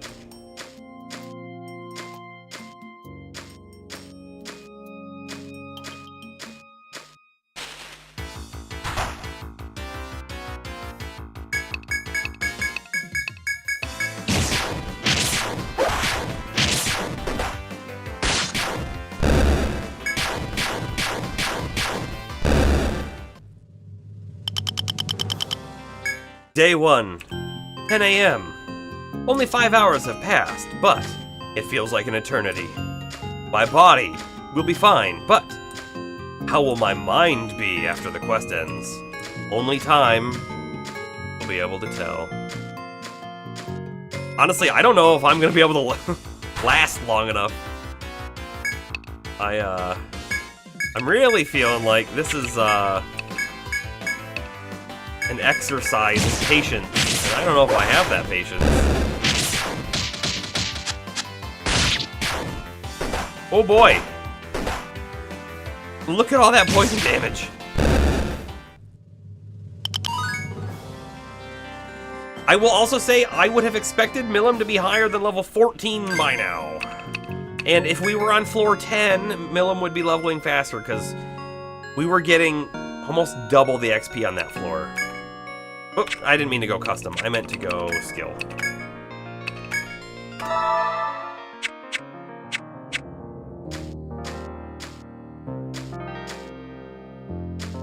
So maybe I abandoned the quest and I just don't care about it?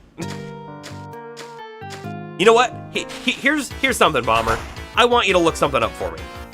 I do. I want you to look something up for me. Does the quest, and actually I'll get the quest name in one moment here.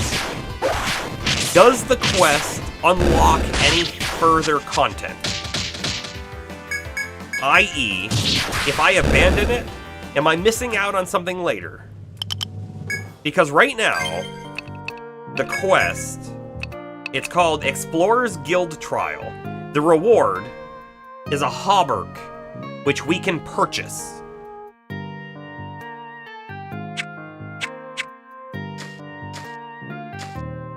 Because if that's all it does, I am super tempted to just go down to floor 10 and not worry about the question at all.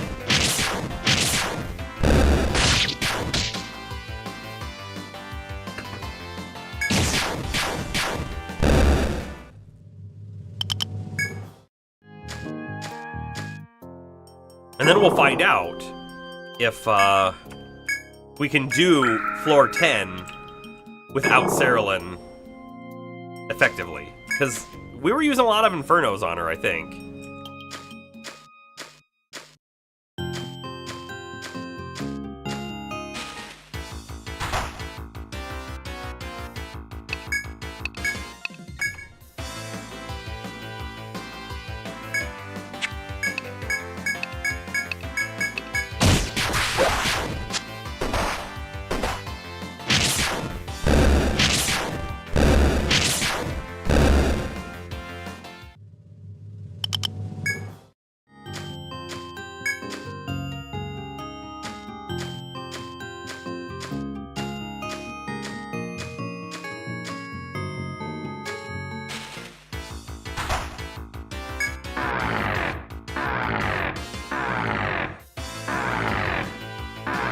When it gets to go first and lowers our defense, it just, like, we kill it in 2 hits. For only 420 XP. And it just takes so long.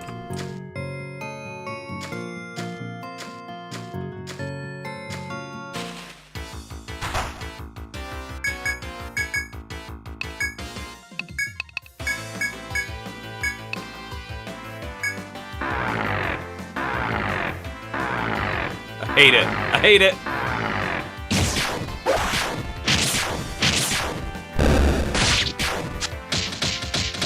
And we didn't get the bind.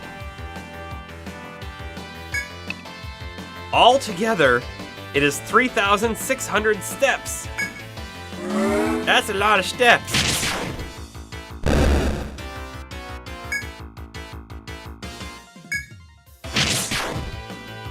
We got it.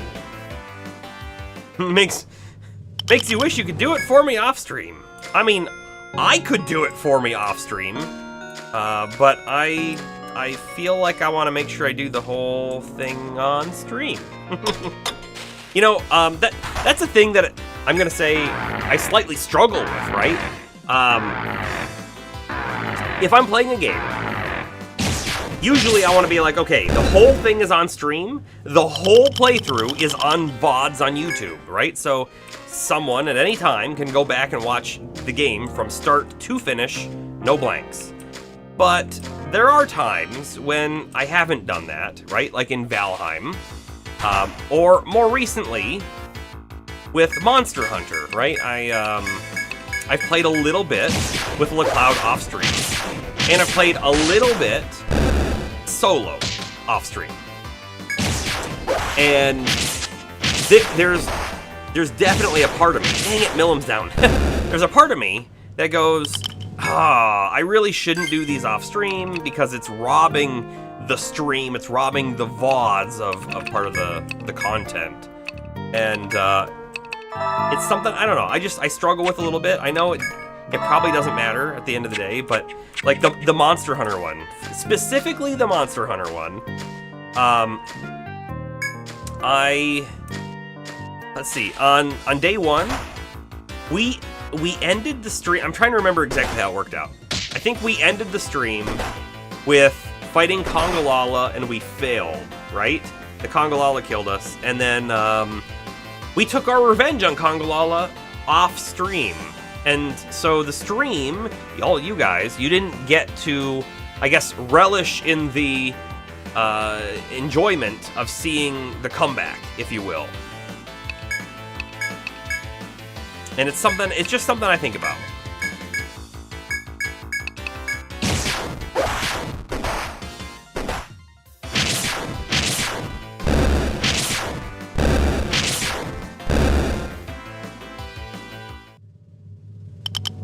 So, Bomber says, as far as you can see, it's not tied to any other quest, but it's recommended in order to grind for Cernunnos.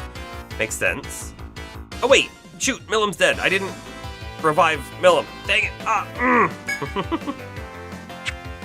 Okay, whatever, just auto attack. I guess I could revive in combat. It's probably too late.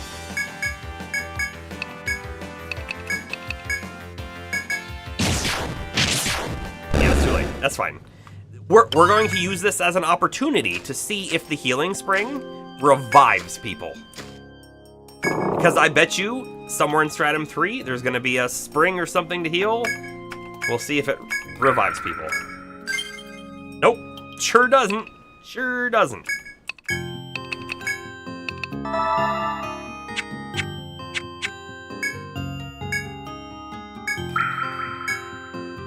Alright, so after saying, though, it's recommended for the grind. Wait, hold on, new info coming in. It's, brand new breaking info.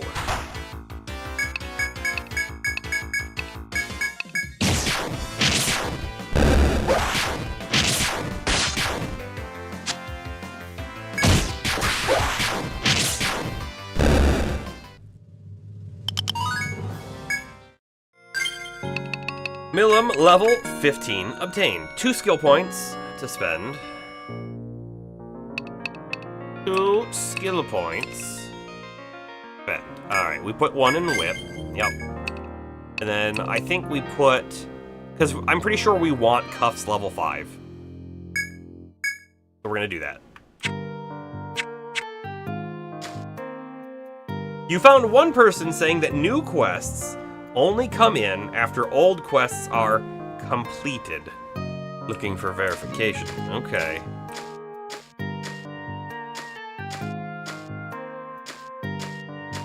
We are currently... we just hit 6 p.m.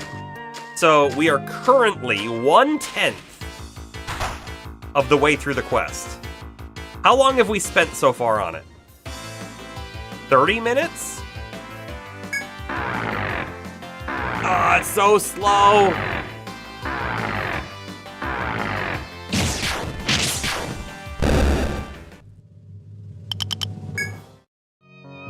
And if they're recommending to do the quest for the grind, well, that's one thing, but it would be more effective to grind floor 10. It just would be.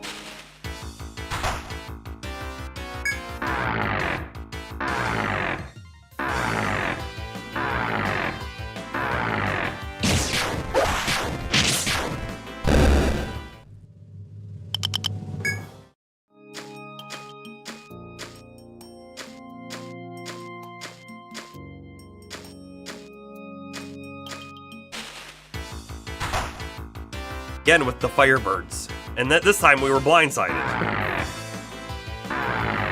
Great.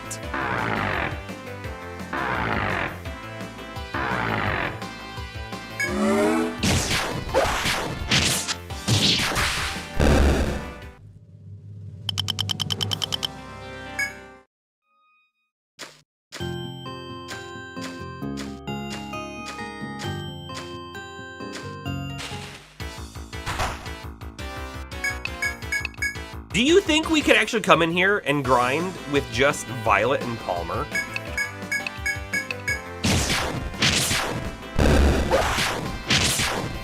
Like, what if they could come in here, just the duo, and just crush through these mobs? Like, 864 XP split 2 ways is only 400, right? I mean, but that 800 split 5 ways has now really reduced the amount they've gained.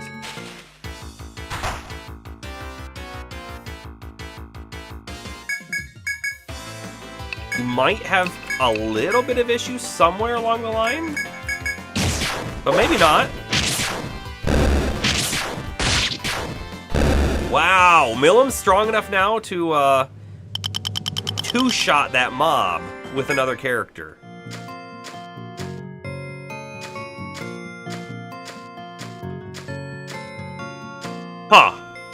Huh. What if the whip is just very strong overall. Like, what if it can outdamage the single target attacks that Cerulean normally does? We lose out, if we totally swap Cerulean out, we lose out on the elemental bonuses, especially when we're up against an enemy that's resistant to physical. That's bad.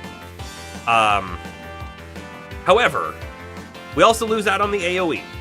But we gain maybe higher single targets attack without being constrained by TP, right? And then we may also gain the ability to debuff. So hordes are bad. Single targets could be way better. I don't know.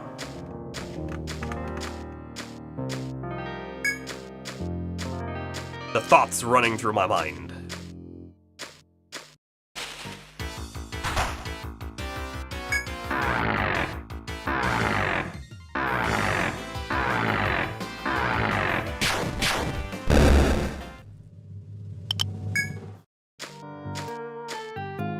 How's our stuff looking? Okay. Thinking if I needed to stop for water. Water break.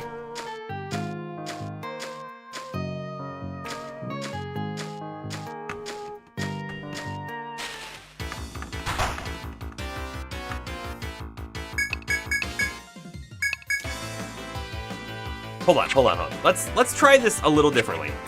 Let's have Violet and Millum hit the Petaloid, and then everyone else can hit the Maneater. We definitely can't kill it, but we can definitely kill the Petaloid. Okay. Looking for small efficiencies if we can find them.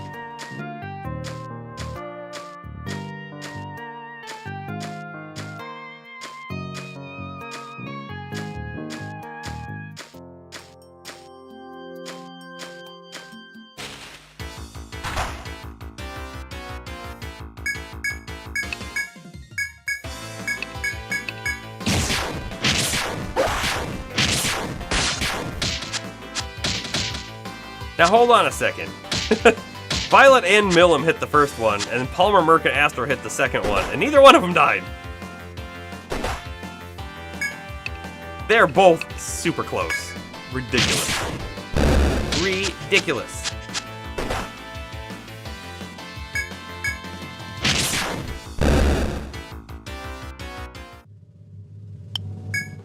Okay.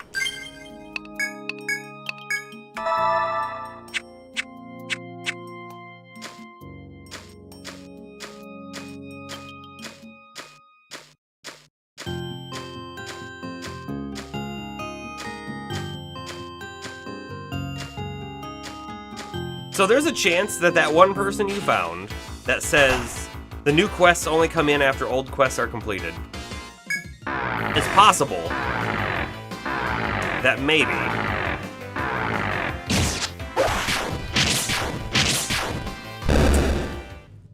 maybe they're sort of confusing something a little bit. And this is just a maybe. I don't want to say that they are. If they're confusing it, they could be like, oh, I have 5 quests, I don't have any more quests to get. Not realizing that 5 quests is the maximum. So then they complete the quest and all of a sudden there's new quests. You have it on good authority that we can accept the quest later. Okay. The thing with reaccepting the quest later is we lose all the progress we've currently made. It is now midnight. We are 3/4 of the way through day 1. Well, then we still have 4 days left. It's so long. It's so long.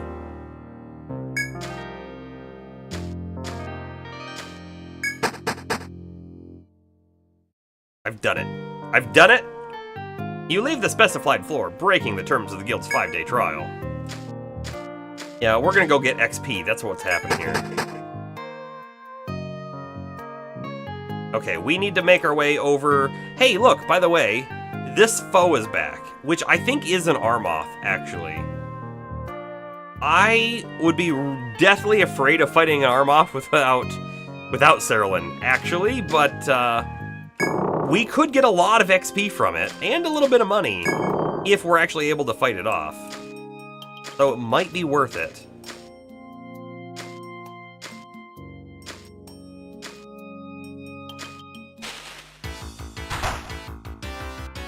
Take that guild quest. Oh, take that guild quest, as in we're leaving. Goodbye, we're done. Yeah, that's right. Take that. We're provoking on Palmer. There's a lot of enemies here.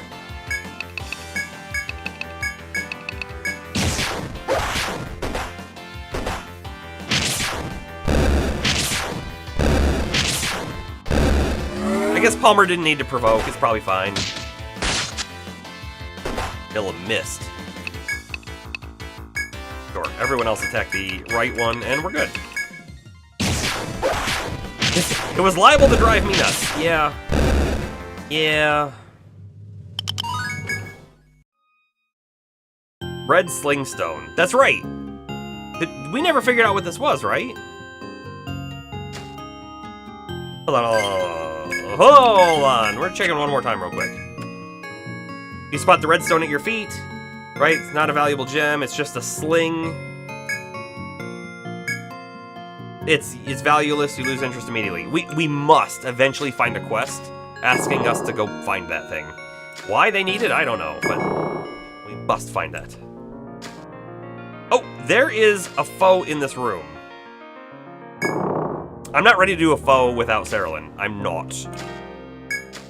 We can, however, come this way quite quickly. Find our healing friends. That was the spot with the red slingstone. Nice. Well, I'm glad it all came full circle here, right?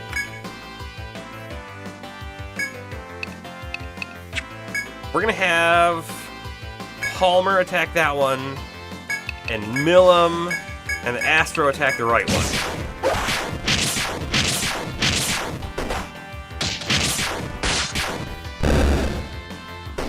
Well, they didn't all die. Palmer took a lot of damage, but it's okay. Because we win. We win right now. And there's a heal right in front of us. Tiger Fang. Ooh, wait. We can farm the tiger hides on this floor too for that one gear upgrade. Okay, so full heal. Now we just run around this room and fight stuff, right? I think that's all we need to do. We could go back and try challenging that foe. We could get Milim a level or two first. I should use TP every time because we have a heal right here. I think is the thing.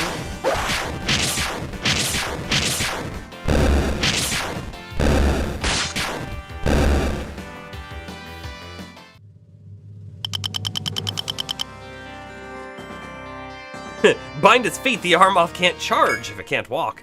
I don't know. Honestly, I don't know what binding its feet really does. I don't claim to understand the bind mechanism for that one.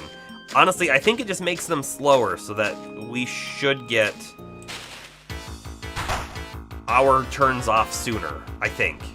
Now, what I don't know is it possible to boost your speed so much and lower the enemy's speed so much that you get 2 turns in the time that they get 1? You can do that in, like, some Final Fantasy games, right? How much HP? 142? I think we kill it, the first one.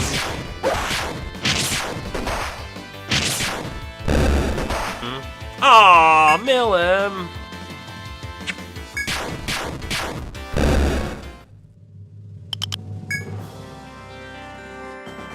Oh no, we're full!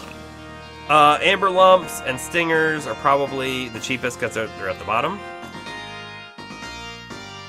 Yeah. We're throwing money away now. Does this revive? Sure does. It's funny, the spring itself doesn't revive. The spring that we use to heal a lot, but the spring water from their bottle revives.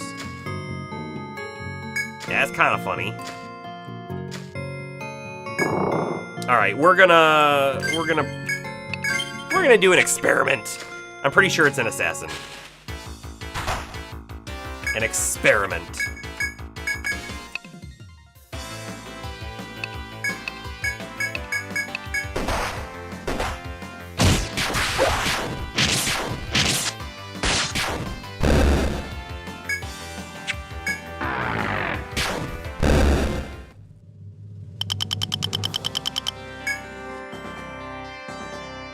Feather. No, amber lumps are still cheaper, and so are stingers.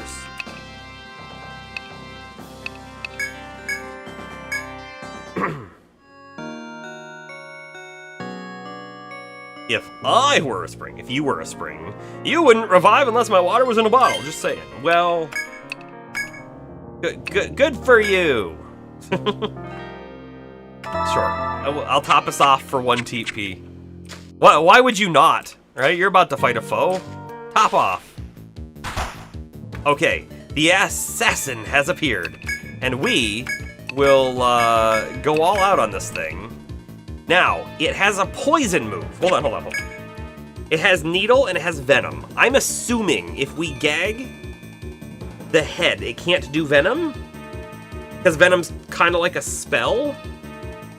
A total assumption. I have no idea if that's true. We'll try it. We'll try it, because why not? We're still going to do, like, shelter and stuff from Astro. Oh, we got poison. That's not good. Because it's a big poison. Okay. So we got one thing. Cleaver. I guess you're going to parry, because we definitely don't want you to die. Now we're going to try and cuff it. And then we're going to try and shackle it.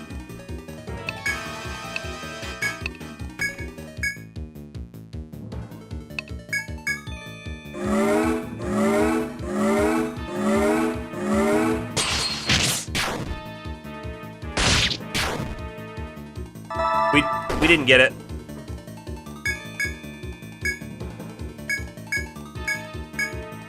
Cuffs again, please. Do we put Peace Ballad on? Probably not, because we're just gonna go back and heal. We could try Shock. Doesn't feel needed. Let's just attack. If they can walk up to me and they're not dead.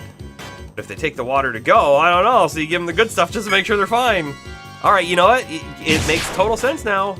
It makes total sense now. There we go. Arms are bound. Needle. Wait, it's still attacked with needle. Hold on. It's still attacked with needle, even though... Okay, it says no active debuffs, but we can clearly see above its HP bar that it does. Whatever.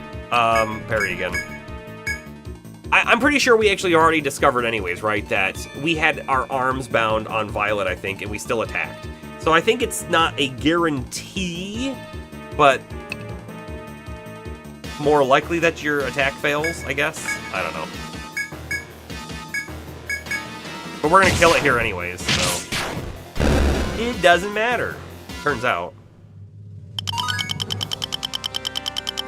There we go.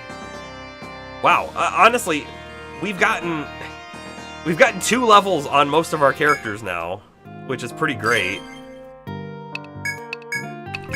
I mean, maybe we should have just kept Cerulean in the party and grinded a little bit. 2 levels may honestly have made the full difference on the final fight. But let me tell you what we can't do. Right? Oops. We cannot take a level 16. I was looking at XP to level on the top right. We can't take level 16 into that fight. That's suicide, I think. I think.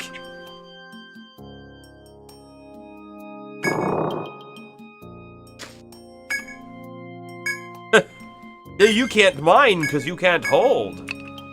That's one way to say things, I guess. Let's get rid of... What's Sticky Goo and Steel Lump worth? Sticky Goo, Steel Lump. 27 and 29. Stinger, though, is worth 26, so That one's gone. Sticky web is 28. So stinger and sticky goo.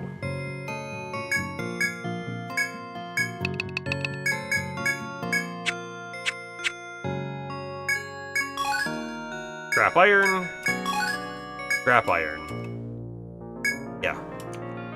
Scrap iron, on the other hand, is worth... How much? How much? Have we not... There it is. 53. That was a good trade, right? That was a good trade. That's true, though. Cerulean's fire won't do too much anyways. It is still damage.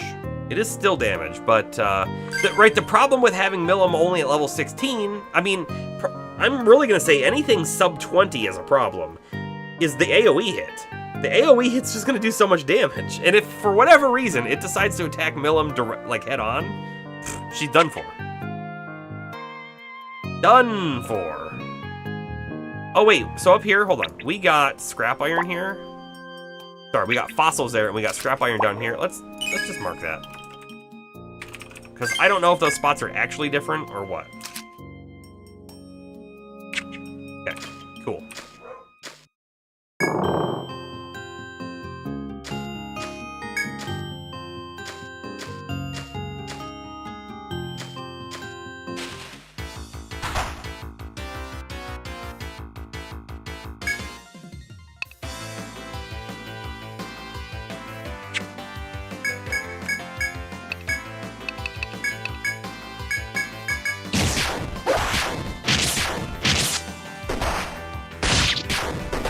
Don't attack Millum!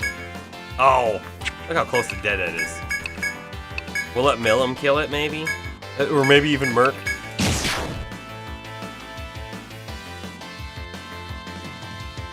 Whoa, did you see that? The game basically like lagged out there.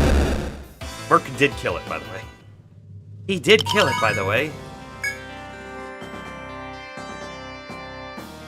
Tiger Fang, 45. Scentwood, 35. Yeah, the sticky goos are our best bet here. Yeah, the game fell asleep.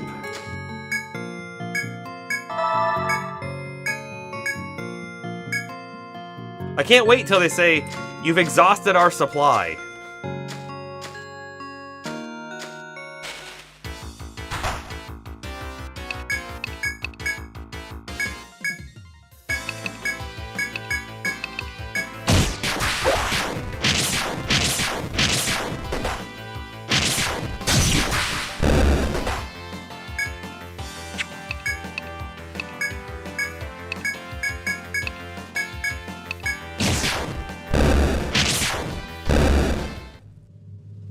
You think mid-20s for retrying the boss. Okay. I mean, it's definitely going faster now, right? I mean, we're getting so much more XP here than we were before. Plus, we have a really close save point.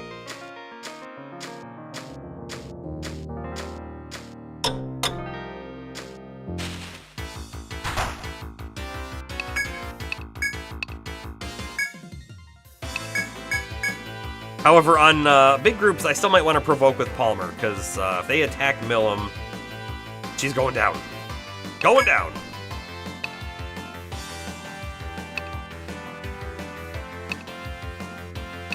Let's try Anaconda for once, I guess.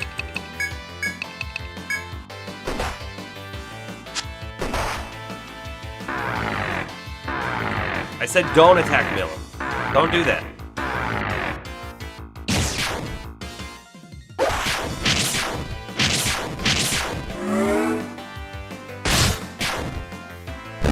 Aw, we defeated it. No poison.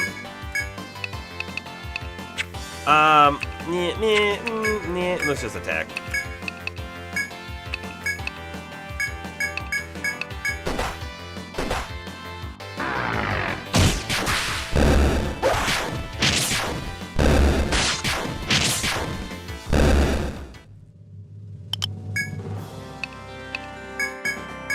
Throwing away items, though, is paining me. It's, causing me physical discomfort.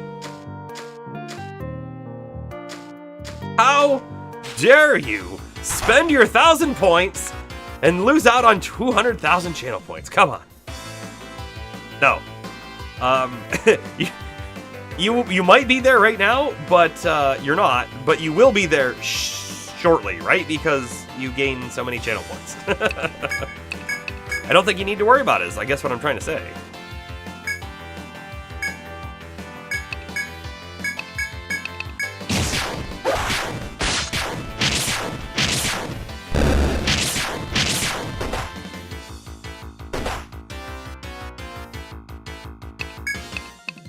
Auto attack!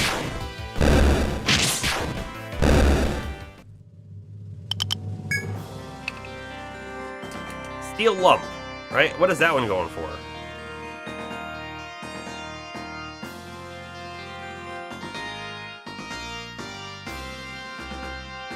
$29. Okay, sure. I'm pretty sure they always put the cheapest one at the bottom. You get like 60 every 30 minutes. Yeah.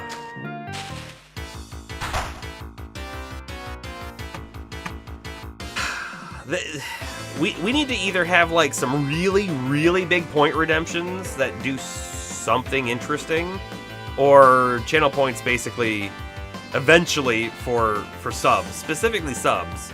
Eventually they just become whatevers. You know what I mean? You know what I mean?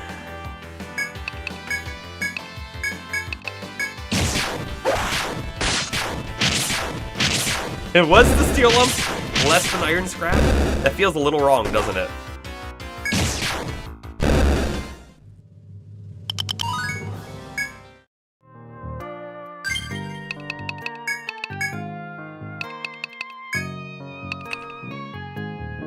Level 5 cuffs. Perfect. Gag is sort of next. Gag is really strong, right? Making sure that they can't cast spells or whatever.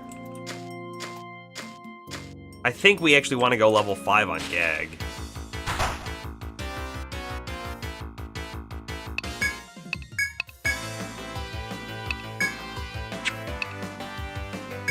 It's not gonna matter. You attack that one. You attack that one, and you attack that one. Do it. They killed Millum! No!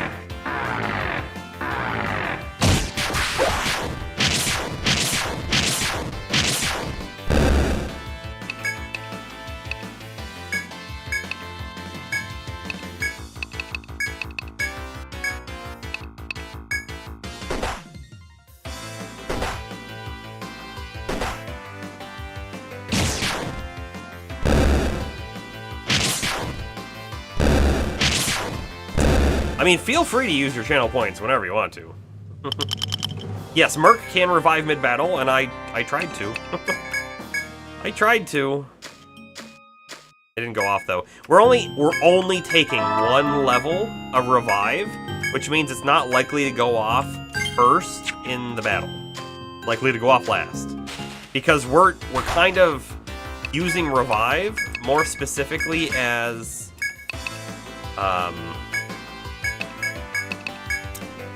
an out of combat ability. Not that it can't be good in combat, because clearly it can be, but the worry is always, oh great, you revived your comrade. They had 20 HP, and then the next attack killed them off anyways. So why did you revive them?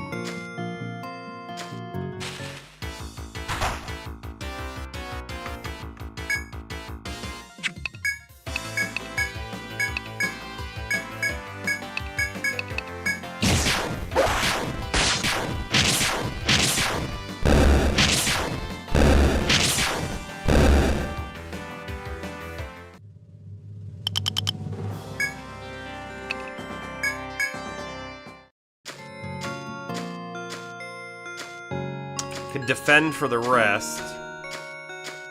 Oh, that's true.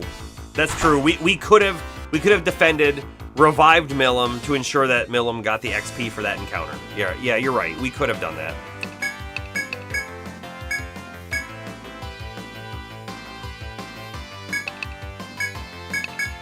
Is this not what we did last time? I feel like I had Palmer attack the tigers, but that works.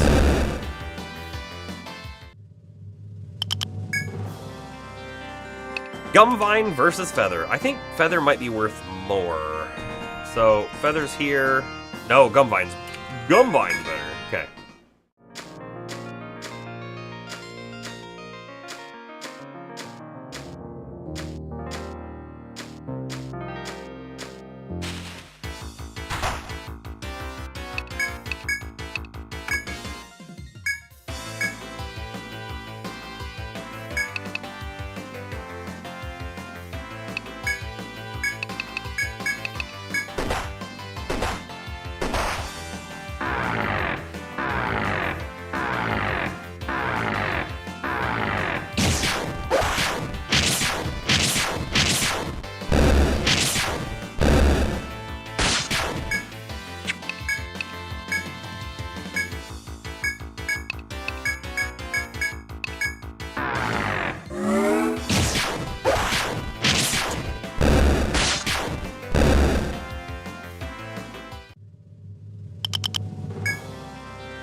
I want to look at stats real quick. That's not what I wanted. Stats is what I wanted. All right, we have defense 58, defense 66, defense 36. So this is what we really need to be higher, right? Is that defense? Just to confirm, Millum didn't have defense up, right? Okay, good. So I'm hoping that low number on the defense is just because of per level. Which, I mean, it should be, but I'm hoping it scales fine, if that makes sense.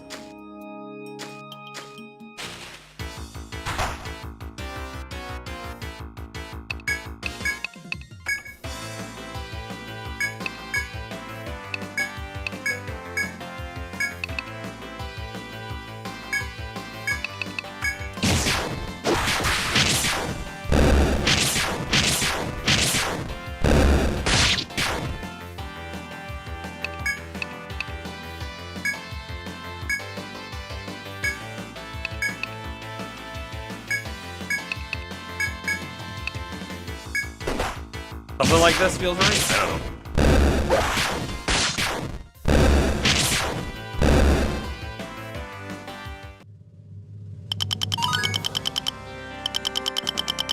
Violet's level 33 now. Man. Bird Talon and Sticky Goo. I think Bird Talon's good, Sticky Goo's not. Sticky Goo. 27. So we don't want to throw out a Feather. Bird Talon, on the other hand.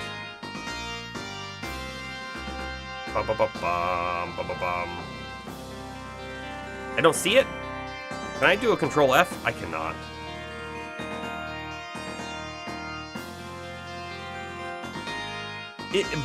Is a Bird Talon a brand new drop we've never seen before? Oh, here it is, 35. So that's better than a Feather. I got it. So we get rid of the Sticky Goo and a Feather. Okay, moving on.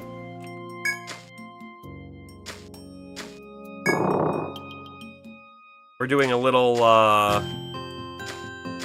expedition. Here's my thought process right now. Let's go fight an Armoth. If we have trouble fighting the Armoth, we know we're not stronger. If we don't have any trouble fighting the Armoth, then we might be at about the same level that we were at before.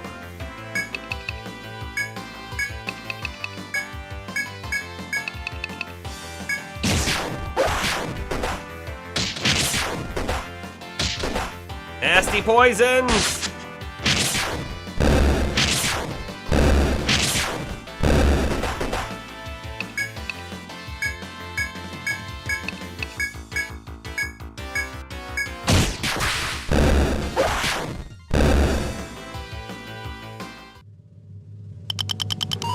Yeah, okay, so now we're at level 19 with Millum. So, we could contemplate fighting at level 20. With the rest of the party being in mid-30s, right? Stinger's not good.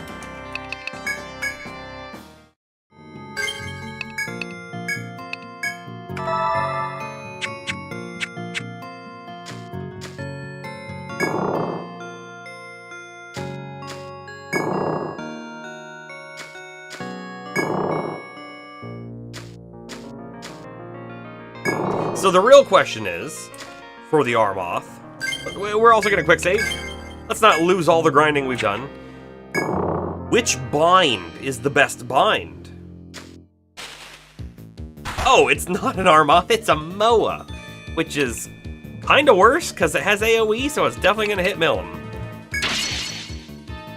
Alright, we'll boost Cleaver this one, and definitely Provoke. No, wait, the Provoke's not gonna matter because it does AoE attacks. Just attack. Millum. If we can get the Cuff, maybe. I mean, it doesn't have hands, so we're kind of assuming that Cuff means it can't do normal attacks. We'll find out. We'll find out.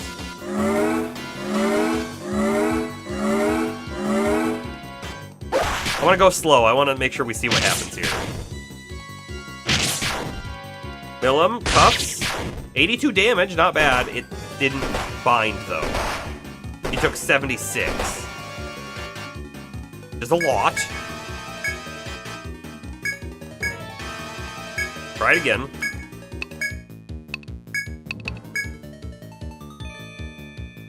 How much? I'm not going to worry about Bravery. Oh, it got the attack off first, but it didn't do the AoE, so that's a thing. We didn't get the bind on it either. That's not looking good for the boss, right? If we're having trouble landing our level 5 Cuffs on this foe, the boss might be almost impossible to land it. It is what it is. I think we kill it right here anyways.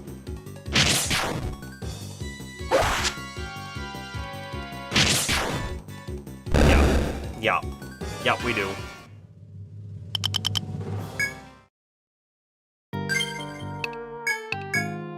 Do I even need a cure? I mean, Astro's a little low, sure. 1 TP.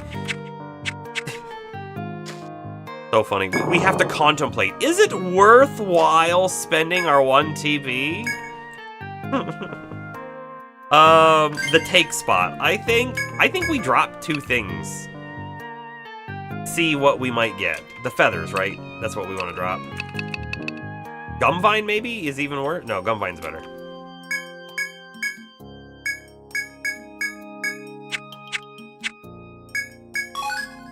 Cross Seed. Die Petal. Die Petal better than Feather, and Cross Seed I think is a lot better than Feather. Cross Seed's 150. Yeah, that was worth it.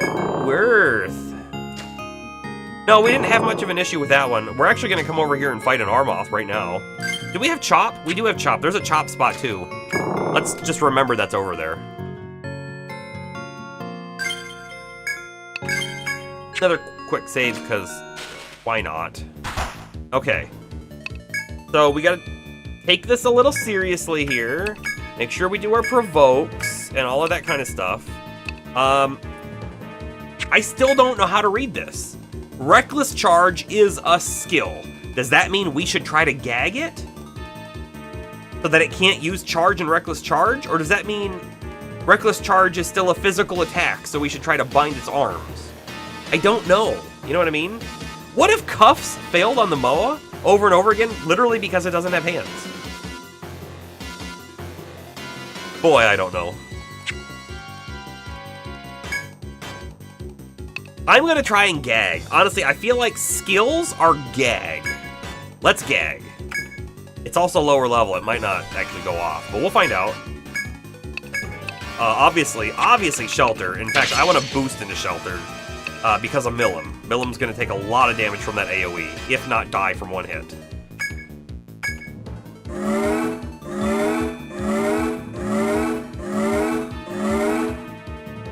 Charge like expected. Palmer provokes. Gag. Did not bind. I guess we defend, except Palmer parries. Wait, what? Hold on. Oh, okay. I was like, wait, why did it let us select Palmer? I was like, can I parry for someone else? That would be interesting.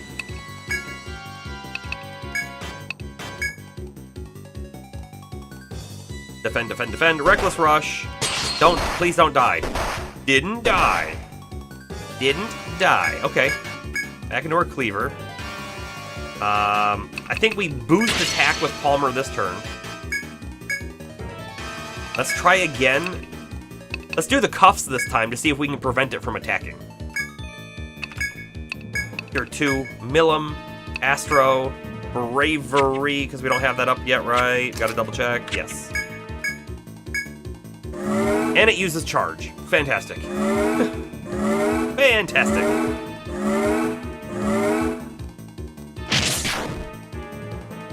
We might not be able to win. Hold on. I'm thinking about this. We might not be able to win with Millum alive. We're going to defend this turn, and then Merc and Astro both need life back. And so will Millum.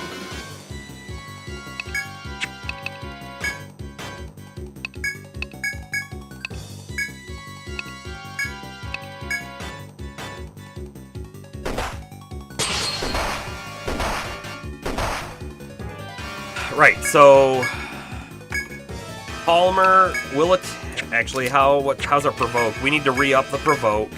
Millum, let's try gagging again.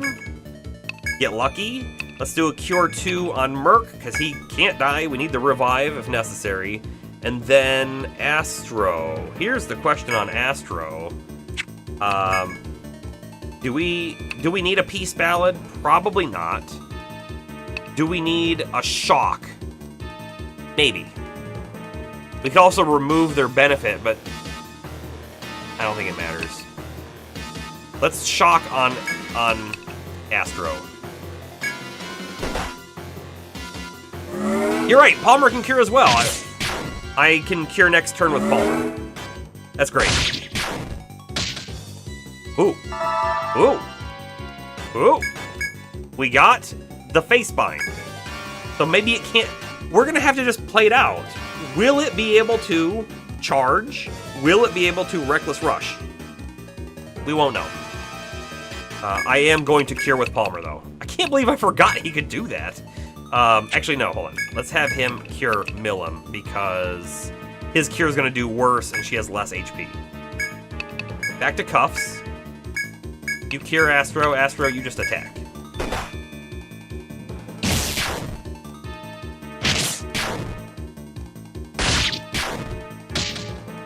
Arms bound. Arms bound. Can it even attack us back now? It's gonna die, so I don't know that we're gonna really learn anything, I guess, but here we go. Oh, it was able to attack. You saw that. It was able to attack. Still out of XP, though. I mean, it took a while. It used up a good chunk of TP. But we did win. It wasn't that scary. And part of it was because Violet, Palmer, Merc, and Astro have leveled up so much. I think the 3 additional levels we've gotten, since getting level 30, of course, has really made a big impact. We could even try to fight the next one, although I am a little worried about our TP levels.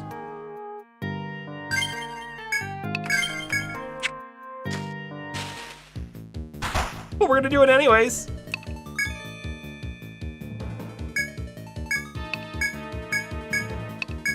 If we get the gag off immediately, would that be amazing?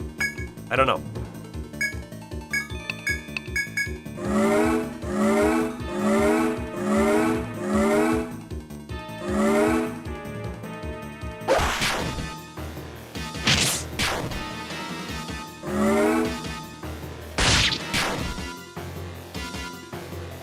I was really hoping to get it. Because if we got it there, and then it wasn't able to Reckless Rush, that would be so telling.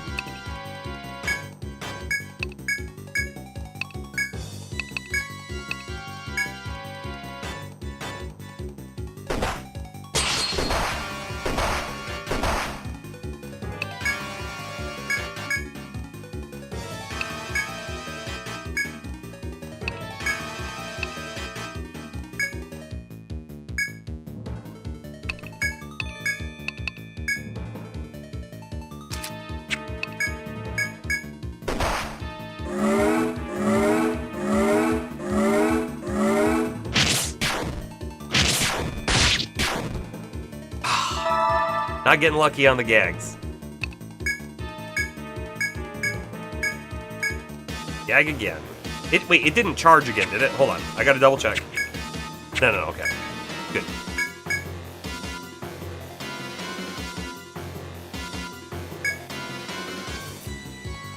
Don't really want to cure again on Merc. Not until we're a little lower on HP. It's a weird spot to be in.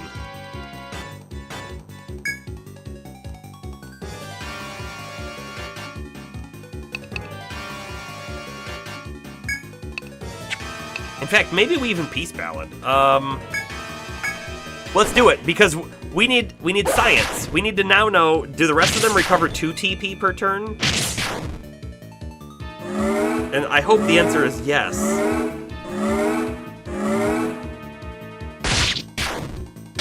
There we go. Headbound.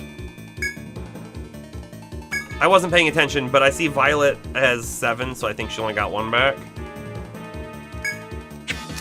Provoke is going down. We need to re-up it. Buffs, please.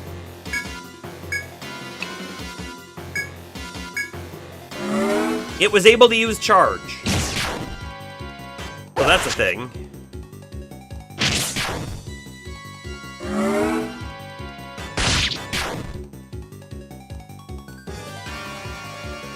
You know what? I think I saw everyone else got 2 TP back. Is that true?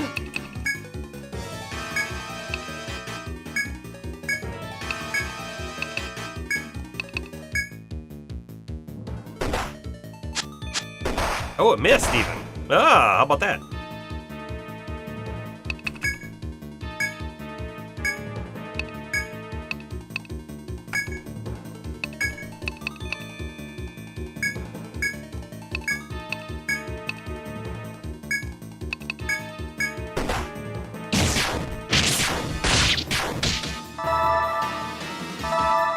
Okay.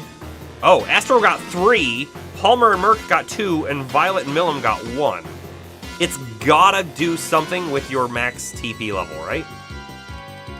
It's gotta be. It's gotta be percentage.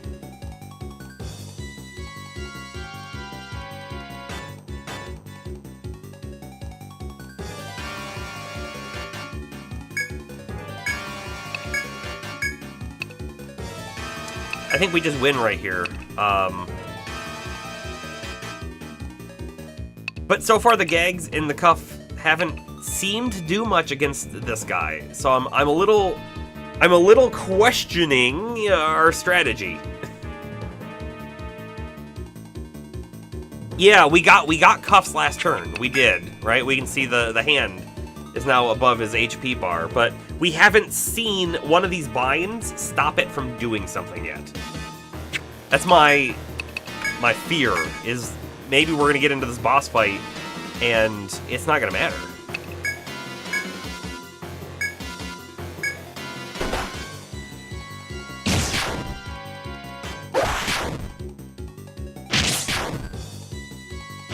I think it dies right here, so we don't even get the leg bound.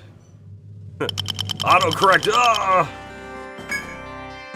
Okay, well, we are definitely swapping a feather for a great tusk, that's for sure.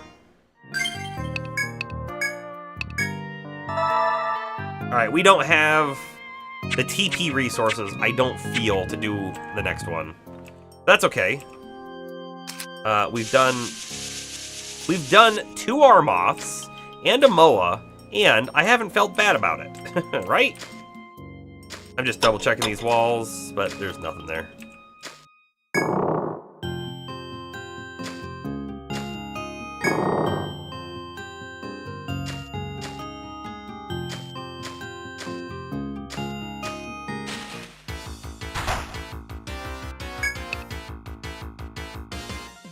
Except now, I mean, I could. In fact, I will. I'll still tornado this one. This feels like a good one to tornado on.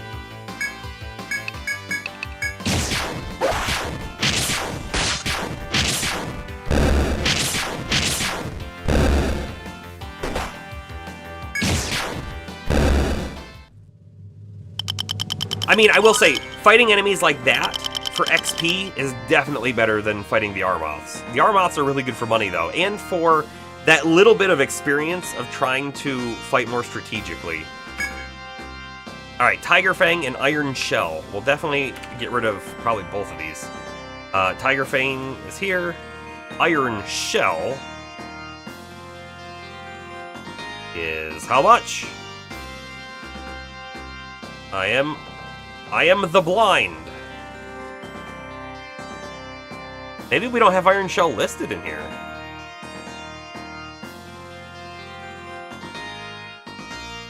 Okay. I'm gonna get rid of the light wood. The light wood is worth 32 anyways, so.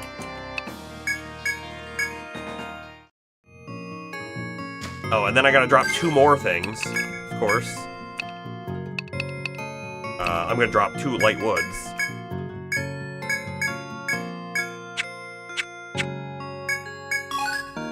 Light wood! I think we just picked it back up. And then scent wood.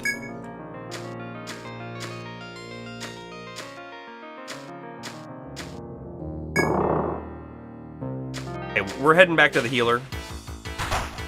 Heading back to our safe place.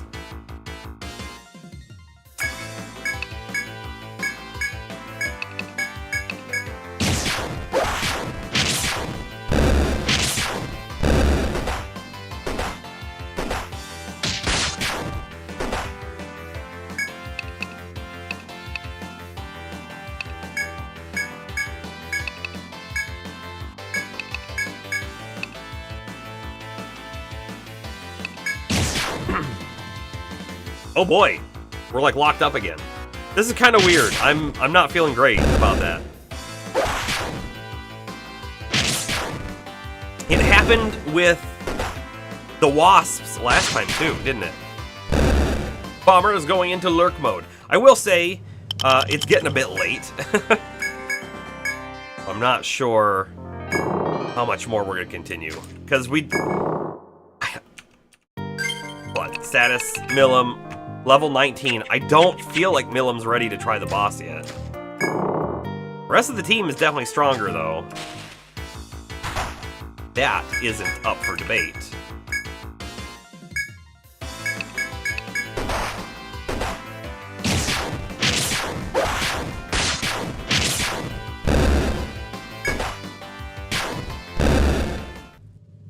You're trying to stay up, but you might not make it. It's totally fine if you can't. I will say, I'm thinking I get back to the healing point. Actually, do I even need to get back to the healing point? Maybe we should return to town anyways and sell our junk. That sounds like a better idea. Return to town. We'll sell all our stuff off. Make a good amount of money. Plus we got a full inventory here. 3,106 or 96 N. Yes, please. Cool. New item, the bone flail. Oh, we should probably check that out. The bone flail. That's a merc weapon, technically, right? We'll do the quick swap over here. Currently using a bone mace. For attack 15, HP 7. Attack 47, HP 11. I think that's a good upgrade. What do you think? I think we would be dumb not to do that, right? Yeah, equip that. Yeah, equip that. We also have a new, one more sharp horn. For Viking and for Hindi. Oh my goodness, how much, Astro? You know, not as much as I was hoping for, but, what are you currently wearing? You're currently wearing the longbow. 68 up to 78, and tech goes from 38 to 42? Yeah, that would be a good upgrade too. We still need that sharp horn.